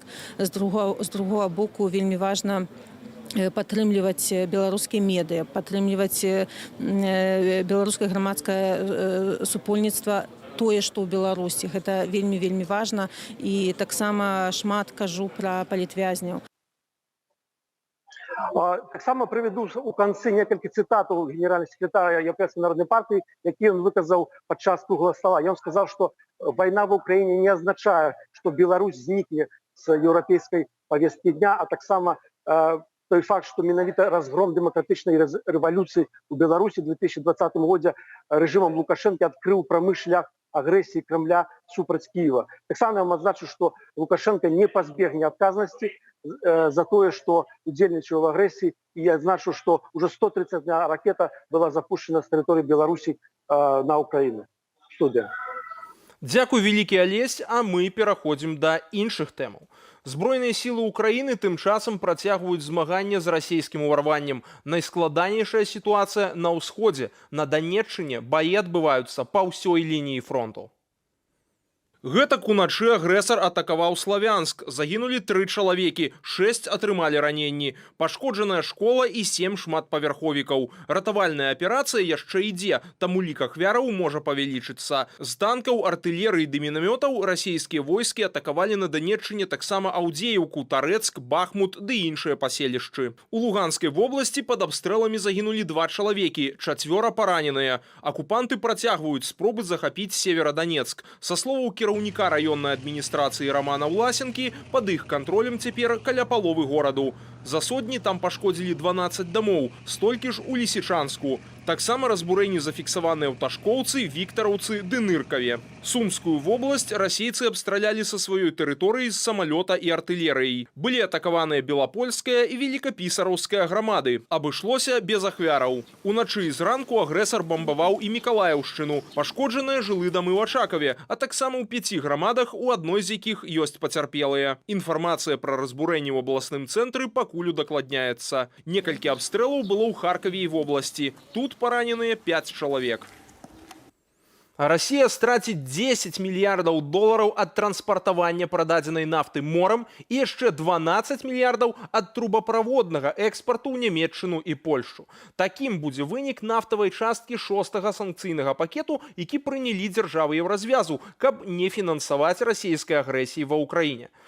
Разам з тым, грошы страціць і Беларусь, бо спыніцца транзіт сыравіны праз беларускую частку трубаправоду «Дружба». Што яшчэ паклалі Пуціну ў санкцыйны пакет, распавядзе мой калега Яраслаў Сцешык, а адразу пасля гэтага матэрыялу да мяне ў студыю вернецца наша неверагодная Маша Макарова, і мы працягнем студыю «Белсат», так што ні ў якім разе не пераключайцеся. Кіраўнікі дзяржаваў Еўразвязу ўсё ж дамовіліся пра санкцыі за вайну Расіі ва ўкраіне. 2/3 расійскай нафты трапяць пад эмбарга. Сбербанк адключаць ад галоўнай міжнароднай плацежнай сістэмы. Уводзяцца новыя персанальныя санкцыі адносна атачэння Пуціна. Шосты пакет санкцыяў вельмі важны, бо пад абмежаванні трапляюць больш за 80 алігархаў і 3 расійскія тэлеканалы. Ад плацежнай сістэмы SWIFT адключаць галоўны расійскі банк, які прэзентуе 35% расійскага рынку, і уводзяцца санкцыі на расійскую нафту. Тэлефонныя размовы кіраўнікоў Францыі і Нямецчыны з Пуціным таксама былі тэмай саміту Еўразвязу ў Брусэлі, які ў панядзелак зацягнуўся да позняй ночы. А у аўторак эмбарга на расійскую нафту прывітаў нямецкі бізнес. Кіраўнік федэральнага аб'яднання нямецкай прамысловасці Зігфрід Русвурм заявіў, што трэба яшчэ ўзмацніць доўгатэрміновыя санкцыі, каб ударыць па агрэсару. Гэтаксама кажуць і аўстрыйскія суседзі.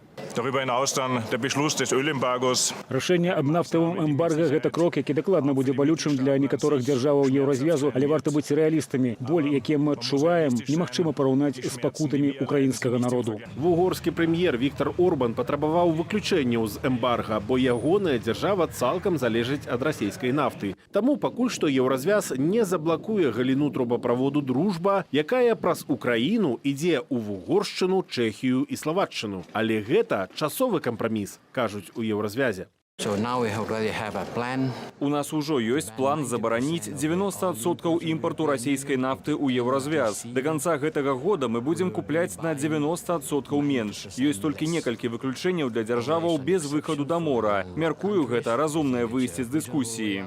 Жозеп Бурэль нагадвае, што еўразвяз – галоўны рынак для Расіі, а эксперты энергетычнага рынку упэўненыя, што цяпер Масква будзе вымушаная прадаваць гэтыя аб'ёмы морам і з вялікімі зніжкамі. Напрыклад, Індыя раней прымусіла Расію да вялікіх нафтавых скідак. Эмбарга на расійскі прыродны газ пакуль немагчымая, не гатовая інфраструктура. Аднак «Газпром» сам сабе страляе ў трубу. Дзяржаўны манапаліст спыніў пастаўкі ў Данію і Нідерланды, бо тыя не хацелі парушаць кантракты і плаціць Маскве ў рублях. Ніхто не хоча купаваць энергіі. Ніхто не хоча купляць энерганосьбітаў у Расіі. Расія – гэта варварская дзяржава, на якую зусім немагчыма разлічваць. Расія аказалася не толькі несумленным партнёрам, але і злачынную дзяржавою. У аўторак саміт еўразвязу працягнуўся абмеркаваннем харчовай бяспекі ў сувязі з блакадай украінскіх партоў расійскім флотам. Турцыя можа быць прыцягнутая для экспарту зерня з Украіны морам, бо цяпер няма наземнага калідору з Украіны ў Румынію і Балгарыю да Чарнаморскага ўзбярэжжа. Можна уявіць іншы калідор да Польшчы і дзяржаваў Балтыі. Хтосьці казаў пра калідор у Беларусь, але гэта значыць змены ў санкцыях, а мы іх не разглядаем. І нарэшце марскі шлях праз Адэсу. Але для гэтага трэба будзе размініраваць акваторыю і забяспечыць там навігацыю, але не даць Расіі скарыстацца магчымасцю атакаваць Адэсу. Афіцыйная Масква абяцае гарантыі для вывозу зерня з Адэсы, каб у Афрыцы не было голаду. Для этого необходимо, чтобы украинские представители разминировали прибрежные воды, которые находятся в территориальных водах, в территориальном море Украины, и которые были, как я уже сказал, заминированы. В открытом море, как я уже сказал, военно-морские силы Российской Федерации обеспечат беспрепятственный проход этих судов в море Средиземное и далее к пунктам назначения. Гэтых праблемаў можна пазбегнуць, калі Владзімір Пуцін перастане кіраваць Расіяй, перакананы кіраўнік польскага ўраду. Але цяпер галоўная задача захаваць незалежную Украіну. Калі Еўропа і свабодны свет прайграюць гэтую бітву, прайграюць вайну, мы ніколі не будзем у бяспецы, а заўжды будзем мець пагрозы і шантаж Пуціна. Кіраўнікі дзяржаваў еўразвязу адзначаюць, што недастаткова быць моцнай гандлёвай, грамадзянскай і юрыдычнай сілай. Трэба набіраць вайсковую моц. І ў межах блоку НАТО, і ў праграме вайсковай супрацы сілаў аб'яднанай Еўропы. Яраслаў Сцешык, Белсат.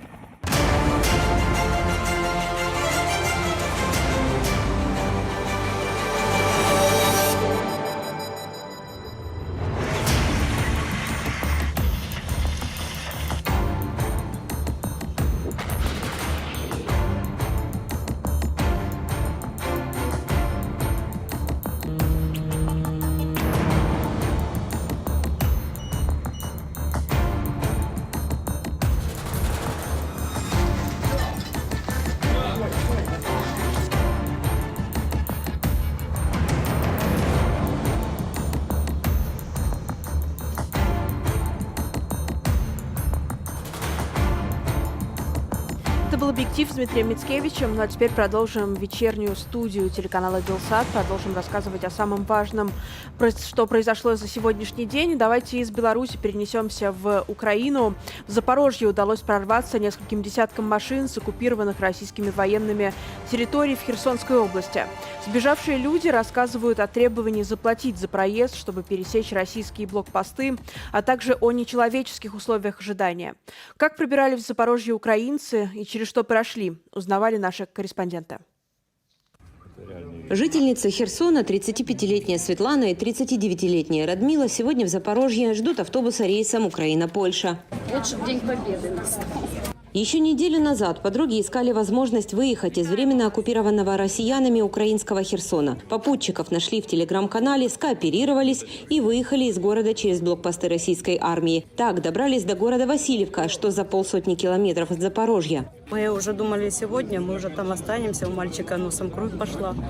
Вот. Мы уже просто падали, люди падают. Нас загнали после Васильевки, мы заехали, нас загнали на мост. И мы день простояли на мосте, там вообще, то есть нет ни воды, ни еды, ничего. В Васильевке российские военные остановили более 1500 машин с беженцами на 4 суток. Ночами обстреливали заправку, на которой ждали выезда люди. С этой заправки в день российские солдаты выпускают максимум 50 машин. Остальные стоят в ожидании с маленькими детьми и стариками. Люди не отчаиваются.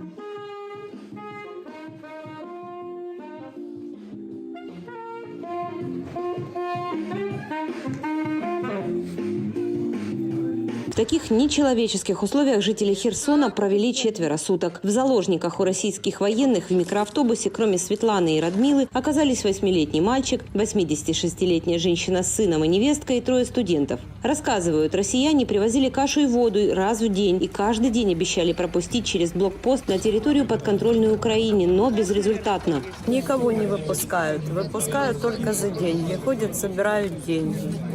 А сколько хотят за выезд?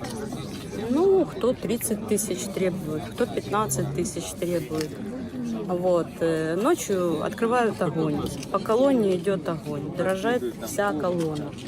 То есть мы ночью не спали, днем мы спали. Ну, как мы спали? Ну, полусидя спали. Они пообещали нас пропустить в 8 часов утра. В 8 часов утра они нас не пропустили. Потом обещали к 10 не пропустили. И уже только к 5 часам пропустили. Водитель микроавтобуса принял решение ехать в объезд блокпоста по селам на свой страх и риск. Один из пассажиров, 19-летний Андрей Мороз, родом из города Николаев, тоже ехал вместе с херсонцами. К мужчинам, говорит, на блокпостах у россиян особое внимание. Мы вот когда второй раз объезжали, попались в селе, там был блокпост, их 3 стояло. Вот там парень с наколками, там, да, до него там начали цепляться. Мне там за обувь доказывали, что это военная обувь, так зимние еще сапоги остались. Ну тогда раздевали, и вот там раздевали, и на финальном блокпосте тоже проверяли на татуировки. Всего в херсонском автобусе ехали 9 людей. Среди них 86-летняя Алла Дмитрийчук. Пенсионерка приехала с земляками в Запорожье, чтобы дальше продолжить путь в Киев к своему внуку. Говорит, жить в оккупации не согласна. Никакой помощи мы не получали. Бабушке 86 лет. Такое выдержали. Да, поэтому вырвали, что хоть врачи, какие-то таблетки, потому что в Херсоне ничего этого нет. Мне кажется, что это очень ненормально. Комендантский час в Запорожье переждали в детском саду, где предоставили крышу над головой, кровати, ужин и сухпайок в дорогу. Впервые за неделю утомительной дороги людям удалось поспать. Дали на ночь какой-то капли. И я спала. Первую ночь я спала и покушала. Хорошо. Нас хорошо встретили, накормили, дали ночлег, позволили отдохнуть и помыться. Утром жители Херсона, которым удалось эвакуироваться, разъехались в разных направлениях. Студенты отправились в Одессу и Николаев, пенсионерка с сыном и невесткой в Киев, а подруги Светлана и Радмила в Польшу. Там рассчитывают найти работу, чтобы содержать родителей и детей, которые остались в Херсоне. Сообщить родным о том, что живы, не могут. Россияне в Херсоне отключили интернет и мобильную связь. Решили передать через водителя записки своим матерям и детям. Скорее всего, когда ты читаешь, мы уже в Польше. написала домой письмо, чтобы водитель передал, что мы добрались на подконтрольную территорию. Связи нет с семьей.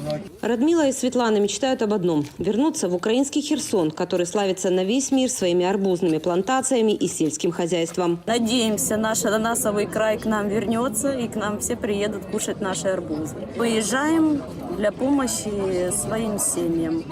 Но все-таки надеемся, что вернемся к нам домой, будем работать у нас дома. За прошедшие сутки в Запорожье прибыли более 300 людей из разных городов, в которые зашла российская армия. За все время войны Запорожье приняло 130 тысяч беженцев, из них 35 тысяч – дети. Мария Александрова, Иван Шпак, Белсат, Запорожье, Украина.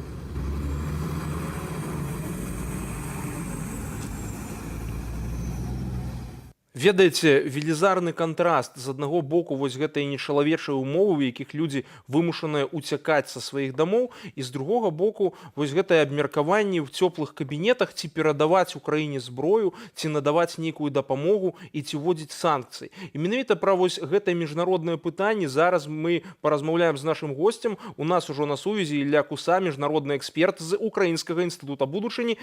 Илья, добрый вечер.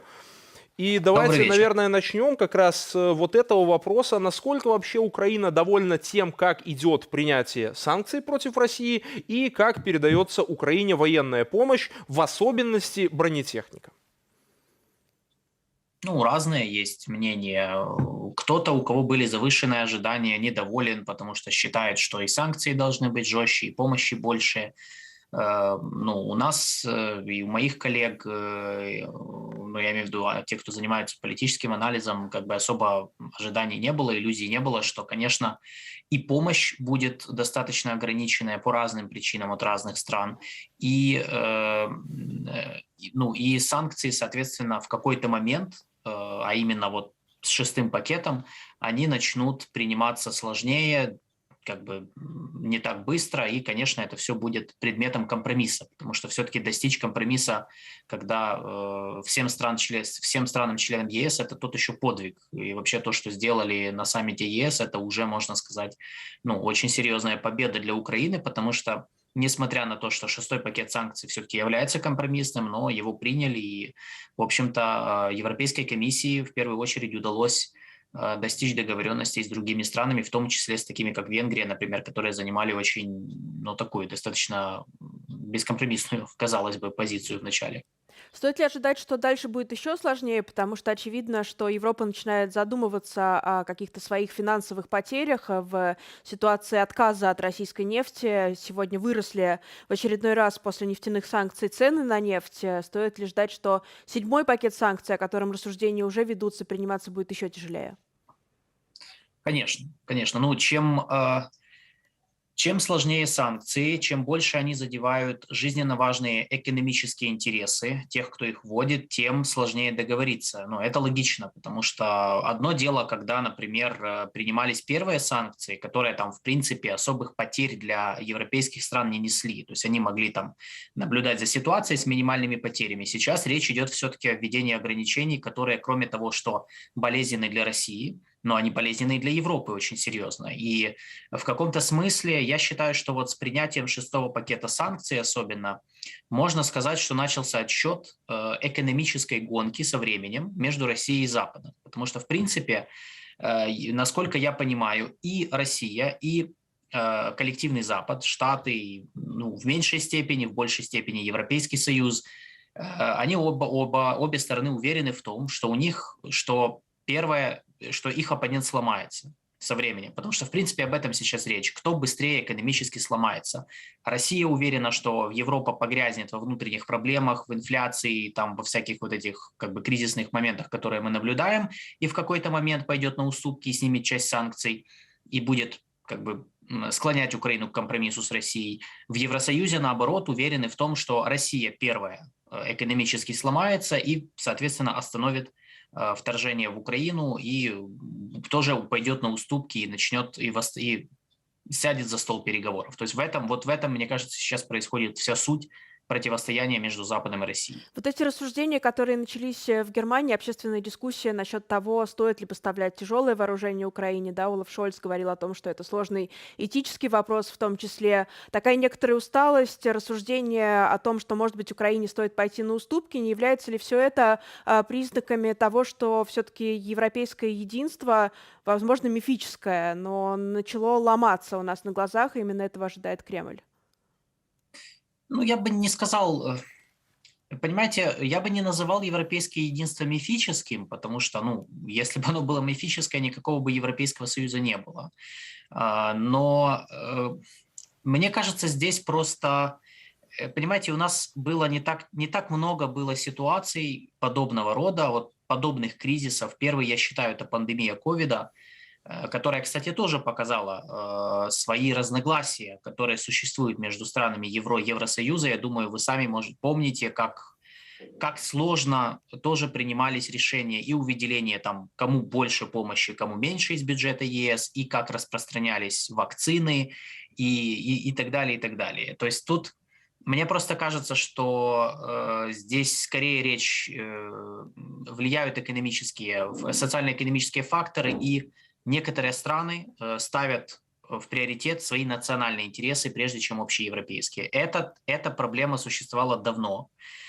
И, в принципе, ну, это в каком-то смысле одна из сущностей в политике в целом. Поэтому здесь ничего удивительного нет.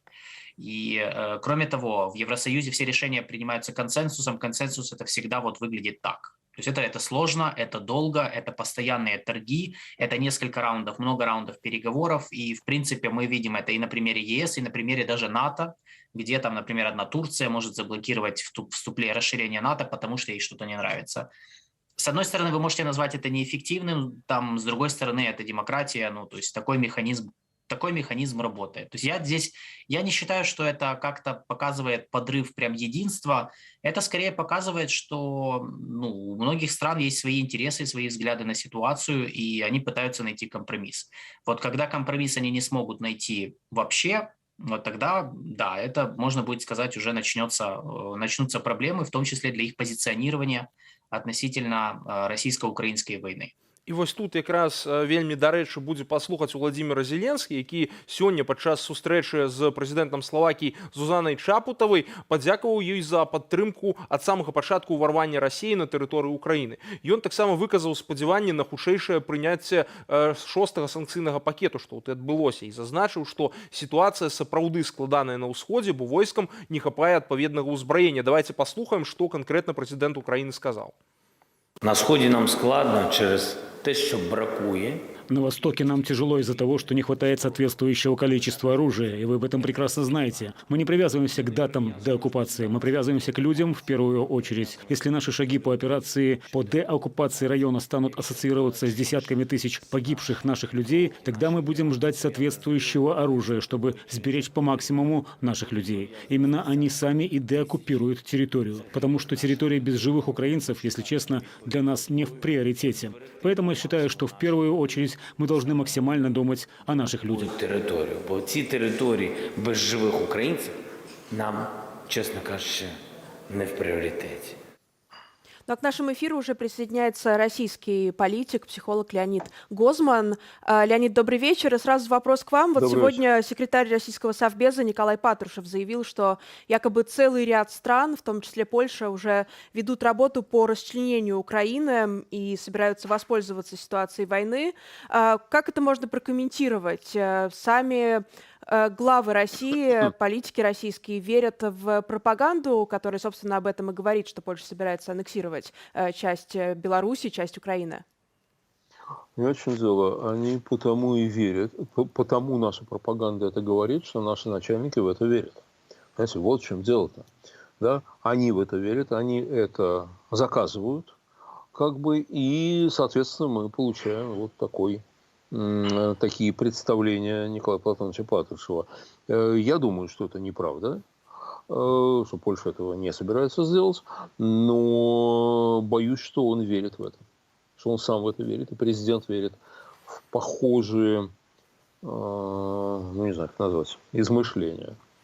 Илья, вот у меня тут еще такой вопрос. Вот раз мы говорили про единство в Евросоюзе, вот только что с вами, то у меня вот складывается впечатление, что тут есть одна такая группировка, так сказать, которая вырисовывается в целый новый союз, потому что мы видим, что позиция США, Великобритании, Польши, Румынии, вот этих стран довольно-таки отлична от того, что говорит остальной Европейский Союз. И вот не кажется ли вам, что мы можем сейчас сказать о формировании такого ситуативного альянса, который, в принципе, впоследствии может даже, так сказать, одеяло на себя перетянуть, потому что это все страны, которые видят в Украине свой прямой интерес? Ну, скажем так, тесные отношения стран Центрально-Восточной Европы, особенно Балтийского пояса, так называемого, стран Вышеградской четверки с Соединенными Штатами и Британией формируется уже давно. То есть эта история уже много лет ей о том, что, в принципе, многие знают, что, к примеру, та же Польша является больше, так сказать, занимает больше именно атлантические, то есть позиции, то есть они ближе к Штатам, чем к Брюсселю. И часто Польша в своей внешней политике использовала американский фактор в противовес, например, влиянию франко-германского тандема в разное время, особенно во время вспышек разных там конфликтов по разным темам внутри Европейского Союза. Поэтому то, что сейчас, пользуясь кризисом, конечно, и Британия, и Штаты пытаются усилить свое уже существующее влияние, опираясь на тех страны, которые уже являются их самыми тесными партнерами и союзниками, Польша, Румыния, страны Балтии, но это логично. Другой вопрос, что да, мы тут видим, кстати, интересный момент, связанный с тем, что намного даже активнее, чем Соединенные Штаты, в каких-то аспектах действует Британия.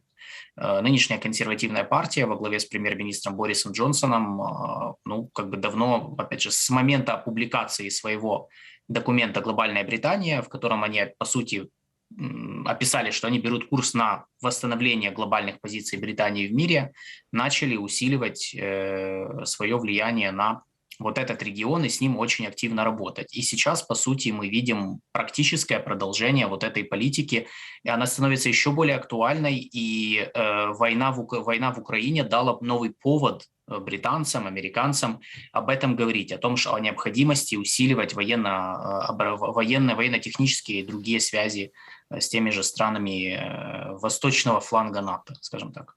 Продолжая тему санкций, вот Дмитрий Медведев написал сегодня очередной пост о западных санкциях. По его мнению, санкции направлены против народа России. Страны Запада нас всех ненавидят, считает Дмитрий Медведев. Леонид, как санкции, в том числе 6-й пакет, сегодня принятый Евросоюзом, вчера вечером принятый, воспринимаются в России, в том числе российской оппозиции? Это необходимый инструмент для того, чтобы остановить войну? И направлены ли эти санкции непосредственно против Кремля? Способны ли они его остановить? Насколько я знаю, большинство людей, критически относящихся к политике Владимира Путина, санкции приветствуют. Не обязательно все, не обязательно полностью, но тем не менее приветствуют. Вот. Значит, эти санкции, конечно, я никак не могу согласиться с Дмитрием Анатольевичем. Это санкции не против народа России, а против российского политического режима. Эти санкции связаны не с ненавистью, неприязнью к России, не с тем, что они придумали называть русофобией. Вот, как кто-то мудро сказал, не надо как бы гадить соседу под дверью, не будет русофобии никакой. Вот. А эти санкции связаны с той политикой, которую проводит наш нынешний режим. Я полагаю, что эти санкции не могут остановить Владимира Путина. Я не думаю, чтобы он мог отступить, например, в Украине из-за санкций. Но эти санкции могут очень сильно ослабить Российскую Федерацию, государство российское. Да? Эти санкции могут ускорить конец режима Владимира Путина. Я думаю, что на это они и рассчитаны. Я думаю, конечно, я этого не знаю, у меня нет инсайда, но вот просто вот у меня такое ощущение, что какие-то главные западные люди как-то собрались и так между собой, без переводчика, без адъютантов, поговорили и решили, что с этим парнем, пока он у власти в Кремле, мира не будет, порядка не будет. А потому давайте постараемся сделать так, чтобы его там не было. Вот. Я думаю, что вот эти санкции – это на самом деле война на уничтожение нынешнего политического режима в России. Но она не имеет никакого отношения к неприязни к России или к русскому народу. Ни в коем случае, ничего подобного нет. Вообще нет никакой неприязни к России и к русскому народу. Это неправда. Ну, особенно, может быть, таким признаком тоже является то, что сегодня в Европе вручили очередную премию Алексею Навальному, и одновременно в России сам, собственно, Навальный заявил о том, что ему предъявлено обвинение по делу о создании экстремистского сообщества до 15 лет лишения свободы. Очередное дело в отношении Алексея Навального сейчас вообще имеет какой-то смысл? Стоит ли об этом говорить? Или, как сам Навальный говорил, ну, можно посадить еще на 10 лет, еще на 10. Это все абсолютно бессмысленно, не стоит об этом разговаривать, рассуждать о том, что это за статьи. Нет, ну, знаете, разговаривать об этом надо. Александр Анатольевич человек отчаянной смелости, конечно. Вот, и его возвращение в Россию в январе прошлого года было актом такого античного героизма. Вот. Значит, но, знаете, понятно, что Александр Анатольевич будет сидеть до тех пор, пока Путин президент. Когда Путин перестанет быть президентом, он, скорее всего, выйдет. Вот. А говорить о нем надо не только потому, что вообще, ну, не знаю, нечестно, аморально забывать о людях, которые жертвуют собой за други своя, да? Говорить о нем надо еще и потому, что пока о нем говорят, они не решатся его убить. Если о нем перестанут говорить, я думаю, что они могут решиться и убить тоже. Да, Поэтому спасибо. надо говорить. Спасибо вам большое, спасибо, Илья, спасибо, Владимир. Леонид, да, пардон, конечно же. И будем с вами оставаться на связи. Вы меня перепутали с Путиным. Да, надеюсь, больше вам таких сравнений не прилетит, потому что, да, не самое приятное. Леонид Гозман, российский политик, и Илья Куса, аналитик, Украинский институт будущего, были в нашем эфире. Но мы переходим дальше и вернемся к теме войны. Сотрудники национальной полиции Вышгорода доставили гуманитарную помощь семьям из села Сидоровичи. Это село больше месяца находилось под оккупацией вооруженных сил России. О том, как русские захватчики грабили дома местных жителей, запугивали население и убивали мужчин, в нашем следующем материале.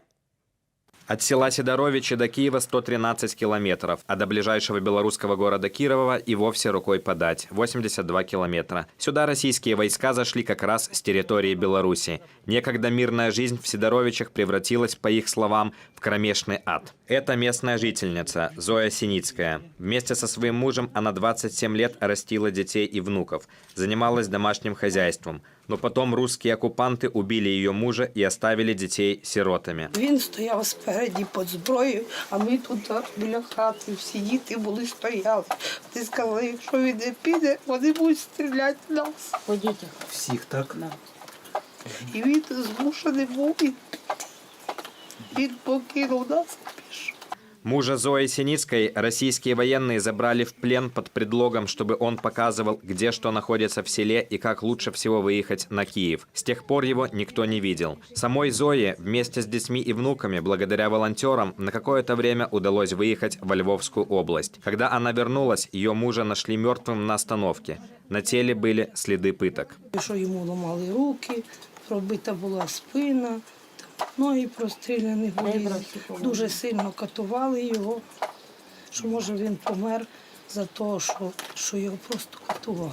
Супруга Зои Синицкой звали Виктор. Он родился в России, но рос и воспитывался в Украине. Перед смертью у него был утерян украинский паспорт, из-за чего у семьи сейчас проблемы с оформлением пособий на детей. А у Алены Синицкой, старшей дочери Зои, еще одна беда. В один из дней ее муж пошел за зарплатой и тоже не вернулся домой. Никто не знает, жив ли он. Съемочная группа Белсата приехала в Сидоровичи вместе с полицейскими Вышгорода. Сотрудники правоохранительных органов привезли местным жителям и детям гуманитарную помощь. Это Наталья Хоменко. Она полицейский и сама родом из этого села. Так получилось, что во время оккупации она была в Сидоровичах и все ужасы видела собственными глазами. Окупація дуже тяжко давалася, тому що з перших днів десь зайшли вони 26-27 числа, ну і до 1 числа постійно тут були обстріли, обшуки будинків, виводили місцевих жителів, забирали. Наразі 2 чоловіків, коли забрали, їх немає. Одного впізнали, а одного так і не знайшли. По будинках ходили, мародьорили дуже сильно. Забирали в місцевих техніку, трактори, мотоцикли, скутери. Худобу забирали, свиней стріляли, курей стріляли. Ну, з будинків виносили людські, те, що люди нажили своїми роками. Во время оккупации российские войска постоянно издевались над девушками. У Анастасии убили старшего брата, а ее пытались изнасиловать. Нас дівчат по очереді почали теж роздівати по пояс. І почали казати, що ми, чи ми не снайпери, шукали якийсь, я не знаю, синяк чи що. Ми сказали перевернутися, чи подивитися, чи немає у вас синяка. Вони спочатку нам предлагали розлігтися. Ми почали тоді взагалі плакати з дівчатами, і вже нас тоді вже кажуть, ми вас не будемо примушувати, прийдуть хуже, вони з вами так не будуть розмовляти. І тоді вже відпустили, і хлопці вже наші побачили, що ми вже плакали, але вони стояли, бо боялися, бо вони були на прицелі. Все это время в 82 километрах от Сидорович в белорусском Кирове шла привычная жизнь. Знают ли белорусы о тех зверствах и том горе, которое принесли в Украину россияне? Знают ли, что риск нового вторжения в Киевскую область из Беларуси очень высокий? Знают ли, что эти украинские дети больше никогда не увидят своих отцов, женщин и мужей, а девушки братьев? Надеемся, что теперь знают. Александр Микрюков, Игорь Самойлов, Руслан Игнатович, Украина, Белсат. Ну а первая леди Украины Елена Зеленская встретилась с украинскими журналистами. Она рассказала, как общается с детьми на тему войны и о своих встречах с мужем. Предлагаем вам фрагмент из ее интервью. Мое личное мнение, что они вообще не считают нас государством, которое должно иметь собственное сознание. Многие из них считают, что мы какая-то часть их общества, и мы сами себе что-то придумали. Но наши музеи, наше искусство и культура, наши песни и литература доказывают, что это не так. Поэтому то, что они хотят уничтожить в первую очередь, наше национальное сознание. Я пытаюсь выдержать весь этот период, в том числе период разлуки. Наша семья разъединена. Мы с Владимиром периодически видимся здесь, в офисе. Если сегодня у него не будет какого-то совещания, то я зайду к нему поздороваться. Дети как-то понимают, что этот период когда-то закончится, но они постоянно спрашивают, ну когда уже? Да, сапраўды, вось нават у прэзідэнта ёсць такія звычайныя людскія праблемы, як хаця б камунікацыя са сваёй сям'ёй. Но мы давайте зараз перайдзем да караценькага агляду навінаў. Президент Южной Осетии, непризнанной республики, приостановил действие указа о так называемом референдуме по вхождению республики в состав России. Голосование было назначено на 17 июля. Алан Гаглоев заявил, что вопрос о референдуме можно будет поднимать, когда на это даст согласие Москва. В российском МИДе заявили, что это здравое решение и что Россия готова к проведению консультаций с Южной Осетией по вопросам дальнейшей интеграции. У Беларусі пачаўся суд над палідзняволенай Марыяй Успенскай, удавой Александра Андрея Зельцера. Марыю абвінавачваюць у саўдзеле ў забойстве супрацоўніка КДБ Дмітрия Федасюка. Перастрэлка, падчас якой загінуў Андрэй Зельцер, адбылася летась 28 верасня ў яго кватэры, куды ўварвалася група гэтак званых сілавікоў. Жанчыну судзяць як асобу, якая зрабіла грамадска небяспечны ўчынак у стане несвядомасці або якая захварэла пасля здзейснення злачынства на психічны разлад. Денис Урбанович, боец белорусского полка имени Костуся Калиновского, после вчерашней контузии находится в больнице. Врачи дают хорошие прогнозы. Сегодня Денис смог встать, головные боли у него уменьшаются, но на левое ухо он по-прежнему не слышит. Об этом Денис Урбанович рассказал Еврорадио. Накануне, когда группа полка Калиновского участвовала в контратаке на юге Украины, около бойцов взорвалась мина. Калиновцы с задания вернулись живыми. Роўна 2 гады знаходзіцца за кратамі Мікалай Статкевіч. Апазіцыйнага палітыка затрымалі 31 траўня 2020 года па дарозе на Камароўскі рынак у Менску, дзе ён збіраўся наведаць перадвыбарчы пікет Святланы Ціхановскай. Пасля некалькіх адміністрацыйных арыштаў на Статкевіча завялі крымінальную справу паводле шэрагу артыкулаў крымінальнага кодексу. Летась 14 снежня палітыка пакаралі 14 гадамі зняволення ў калоніі асобага рэжыму разам з 5 іншымі фігурантамі справы Ціхановскага. Сёння Вярхоўны суд пачаў разглядаць апеляцыйныя скаргі фігурантаў справы Ціхановскага, а працяг працэсу заўтра. Из порта Мариуполя вышло первое российское судно, на нем 2500 тонн металла. Судно направляется в российский Ростов-на-Дону.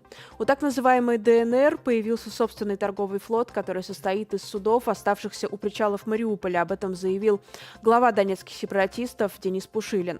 Оккупанты анонсировали национализацию 34 украинских судов.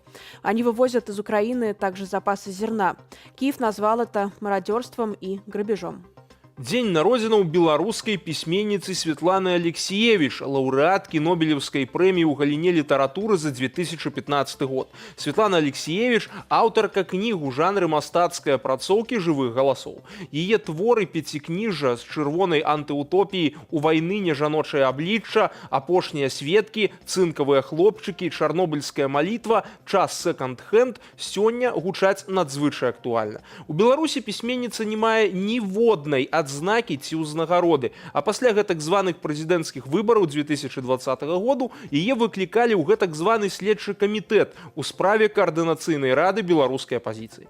Пасля пагрозы арышту нобелеўская лаўрэатка пакінула Беларусь і жыве ў Берліне. І вось якраз пра пытанні літаратуры мы паразмаўляем з нашай госці. У нас на сувязі Таццяна Недбай, старшыня беларускага пэн-цэнтру. Таццяна, добрый вечар. І вот давайте пачнем напэўна з актуальнага. Пэн-цэнтр зрабіў заяву якраз па пытаннях, вось вы зрабілі заяву якраз па пытаннях пераследу літаратуры агулам в Беларусі, да, вось выдавецтваў і крамаў. Скажыце, калі ласка, якой рэакцыі агулам вы чакаеце? Добрый вечар, шаноўная рэдакцыя Белсата, добрый вечар, шаноўныя тэлегледачы. Канешне, калі мы рабілі гэтую заяву, перш за ўсё мы хацелі праартыкуляваць сваю ўласную пазіцыю, выказаць салідарнасць са зняволенымі Настай Карнацкай, Андрэем Янушкевічам, з дзеячамі культуры, з дзеячамі кніжнай культуры, з іншымі рэпрэсаванымі выдаўцамі і распаўсюднікамі беларускай кнігі, а таксама даць магчымасць і нашым калегам, нашым партнёрам пачуць нашу пазіцыю і далучыцца да яе, распаўсюдзіць гэтую пазіцыю. Ну, гэта бадай тое, што чакалі. Калі раней яшчэ гады 3 таму можна было чакаць нейкай рэакцыі ад дзяржавы, то баюся, што на сёння гэтыя чаканні былі б неапраўданыя, таму па вялікім рахунку марных чаканняў, ілюзій мы не маем. Как раз сегодня день рождения отмечает Светлана Алексиевич, нобелевский лауреат, белорусский нобелевский лауреат, которая вынуждена жить не в Беларуси, не в Минске, который она любит, а в Берлине. Вот в своем заявлении пэн-центр говорит в том числе о такой культурной оккупации Беларуси русской культуры. И вот то, что Светлана Алексиевич, белорусская писательница, в Минске жить не может, это одно из проявлений такой оккупации, как вы считаете? Безумоўна, я думаю, што з пазіцыі 22 года, з пазіцыі пасля 24 лютага 22 года відавочна, што все тое, што адбывалася ў 20 годзе ў Беларусі, увесь той гвалт, уся тая фальсіфікацыя выбараў адбываліся ў межах падрыхтоўкі да атакі на нашу суседку, на нашу прыяцельскую сяброўку Украіну. Прыяцельскую Украіну, прабачце. І, безумоўна, у гэтай сітуацыі той кантэкст, у якім мы апынуліся, ён адназначна можа трактавацца як сітуацыя культурніцкай акупацыі, як сітуацыя расійскай акупацыі. Сёння, на жаль, гэта не толькі культурніцкая акупацыя, таму што гэта і расійскія войскі ў Беларусі. Ну, але тое, што Святлана не можа знаходзіцца ў Беларусі, і тое, што мы, на жаль, жывем на сёння ў рэальнасці яе кніг з 20-го года, фактычна тое, што адбывалася, той гвалт, гэта все тое, што яна апісвала у дачыненні да іншых эпох, да іншых сітуацый. Гэта все наша рэальнасць. І я думаю, што тое, што яна працуе сёлета, яна працуе сёння над новай кнігай і ніяк яе не можа скончыць, гэта таксама сведчанне гэтай працягласці, бясконцасці сітуацыі, у якой мы жывем ненармальнай сітуацыі. Татьяна, скажите, вот раз мы заговорили про то, что Светлана Алексеевич не может вернуться в Беларусь, шмат кто з нас не может вернуться в Беларусь, агулам цяпер беларуская дыаспора за мяжой вельмі великая, и она таксама адчула себе дыаспора, адчула себе беларусамі. Вот шмат гэтай еднасці. Агулам якія новыя шляхі данесення беларускай літаратуры да гэтых людзей цяпер ёсць, таму што зноў жа нават штосьці ў Беларусі публікавалася, а даставіць за мяжу было складана. Ці штосьці публікуецца, якім чынам гэта даносіцца, і ці вы бачыце рост попыту? Ведаеце, я скажу так, на мою думку, беларуская дыяспора адчула себе такой з падзеяў пандэміі, калі дыяспора вельмі тады дапамагла нашай краіне ў зборы сродкаў на абсталяванне, на розныя сродкі гігіены для медыкаў у Беларусі. Фактычна яна рабіла тое, чаго не рабіла дзяржава, а мусіла рабіць. Пасля выбараў, пасля гвалта, калі дыяспора дапамагала акцыям салідарнасці, калі дапамагала сплошваць штрафы, калі дапамагала людзям, якія ўцякалі з краіны ў мэтах уласнай бяспекі, это таксама, гэта ўжо быў такі як другі крок станаўлення, калі так можна казаць, станаўлення гэтай дыяспоры, мацавання яе. Сёння, калі мы ўжо звыкліся з тым, што, на жаль, напэўна, не так хутка, як нам хацелася адбудзецца гэтая перамога, не так хутка, як нам хацелася ўсім, мы можам вярнуцца дадому. І калі мы завісаем у сітуацыі замежжа на нейкі больш працяглы, чым таго чакалася час, дзеткі растуць, сем'і жывуць, трэба неяк жыць далей, то гэтым сем'ям патрабуюцца кнігі. І на сёння мы вельмі востра адчуваем недахоп гэтых беларускіх кніг, пачынаючы ад дзіцячай літаратуры, якая вельмі запатрабаваная тут, заканчиваючи літературой для дорослых, літературой масовой, літературой для широкого читача, якую все мы хотели б читать тут, але, на жаль, немагчыма пайсці у кнігарню у Польшчы, Грузіі, Літве і набыць беларускія кнігі так проста, як гэта можна было зрабіць у Мінску, нават з усімі складанасцямі ў Мінску. Цяпер мы ведаем, што і ў Мінску гэта практически зрабіць немагчыма. Да, и действительно, вот здесь опять вспоминается заявление Пен-клуба, в том числе Пен-клуб пишет там о Андрее Янушкевиче и о Насте Карнацкой, которые не вышли после административного ареста, которые отбывали. Получается, что белорусские книги, которые планировалось продавать в книжном магазине в Минске, являются практически нелегальными, раз силовики практически мгновенно реагируют на такого рода инициативы. Доходзіць да смешнага. Кнігі Владимира Орлова, которые яшчэ некалькі год таму у часы так званай лібералізацыі міністр замежных спраў дарыў сваім заходнім партнёрам, замежным партнёрам, сёння апынаюцца па-за законам. То бок вот з гэтай такой простай вельмі сітуацыі мы можам зразумець увесь абсурд. Ёсць такі мем, калі Орвел чытае книгу про 22 год и издзіўляецца и жахаецца тому, что он читае. Калі забараняется книга 1984, которая застаецца ў школьных программах, так, яна забараняецца негалосна, так, гэта нейкімі закрытымі распараджэннямі для белкнігі яна забараняецца. Тым не менш, яе патрабуюць зняць з продажу. То бок тое, што мы назіраем сёння з беларускай кнігай, з беларускай культурай, гэта не толькі кнігі на беларускай мове, гэта ўсё тое, што не падтрымлівае сённяшнюю ідэалогію, альбо тыя людзі, тыя аўтары, якія былі заўважаныя ў непадтрымцы гэтай ідэалогіі. Все гэта трапляе пад забарону, пад чорны спіс, пад самацэнзуру часта выдаўцоў і кнігараспаўсюднікаў. І гэта сітуацыя, у якой мы сёння вымушаныя жыць, і, безумоўна, яе трэба змяняць да лепшага, яе трэба перамагаць гэту сітуацыю. Тетяна, апошняе каротенькае пытанне. Які від літаратуры, якая літаратура патрэбна беларусам цяпер, па-вашаму?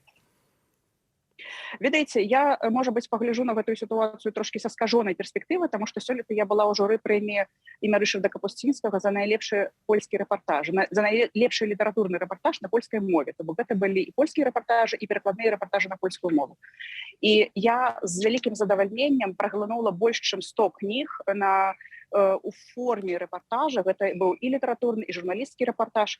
І мне здаецца, што ў сённяшняй сітуацыі, калі шмат якія беларусы, журналісты, прабачце, апынуліся за межамі, шмат якія літаратары апынуліся за межамі, калі ёсць магчымасць глядзець на сітуацыю замежжа свежымі вачыма і рэфлексаваць над сабой у замежжы, над замежжам, над Беларусю, которая засталася і па которой мы все сумуем, то бок мне здаецца, што сёння формат, жанр рэпартажа мог бы стаць таким нацыянальным жанрам. Гэта, дарэчы, той жанр, у якім працуе Светлана Алексеевич, бо Светлана Алексеевич двойчы была лаўрэаткай прэміі Рышарда Капусціцкага ў Польшчы.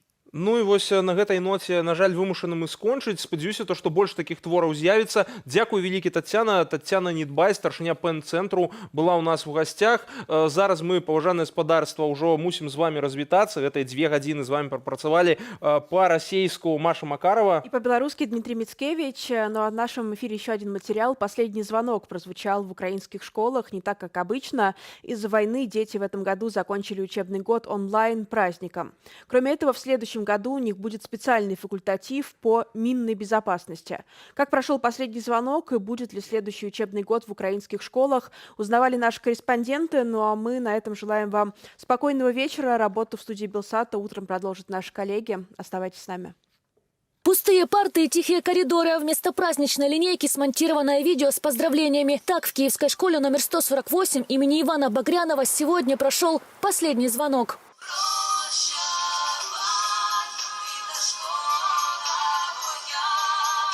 В связи с российской агрессией торжество пришлось отменить в городах и регионах Украины, где есть риск артиллерийских обстрелов. Емоційно досить таки важко, психологично досить важко. Эмоционально довольно сложно, психологически сложно, что заканчиваем учебный год, и, знаете, нет того праздника, той радости на душе, которая могла бы быть от обычной встречи или обычного урока.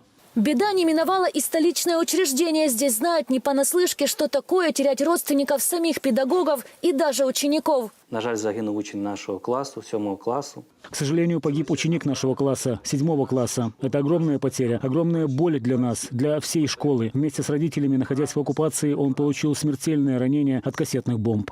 От начала полномасштабного вторжения в целях безопасности украинские школы были закрыты, а в конце марта учреждения снова перешли на дистанционное обучение, уже знакомый формат, с которым пришлось столкнуться при карантине. Дійсно, це заважає якісно навчати. Действительно, это мешает качественно учить детей и учиться самим детям. И нет такой возможности выходить всем на онлайн-уроки. Возникают определенные технические проблемы, поэтому действительно можно утверждать, что несколько лет подряд из-за таких определенных ограничений страдает само обучение.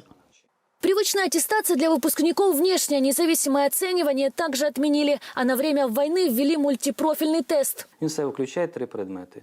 Он в себя включает 3 предмета. Это предмет история Украины, украинский язык и математика. Детям отводится определенное время, дается 120 минут, и ребенок экзамен сдает. Это может быть целый класс с инструкторами и с теми, кто будет помогать и контролировать, чтобы все было прозрачно, честно и открыто. В этом году, по информации министра образования Сергея Шкарлета, в Украине более 210 тысяч выпускников, которые завершили обучение в 800 школах. В кожному класі є такі дітки, які... В каждом классе есть такие детки, которые из-за определенных условий еще находятся за границей и не возвращаются, но их, слава богу, меньшинство. Есть дети по 2-3, которые наверняка уже решили, что будут оставаться там. От этого страдает наше образование и система, и государство, потому что это люди, это кадры, это наш потенциал, покидающий Украину.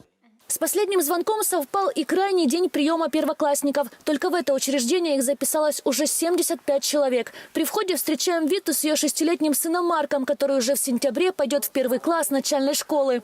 Потому что нам уже 6 лет, и оставаться в садике еще на год мы не хотим. Девушка решила остаться с семьей дома в столице. Она надеется, что война скоро закончится, и ее ребенок сможет получить полноценное образование. Надеемся, что все будет хорошо, что мы попадем в 1 класс и будем ходить под мирным небом. Хочется, чтобы он был как-то в социуме больше.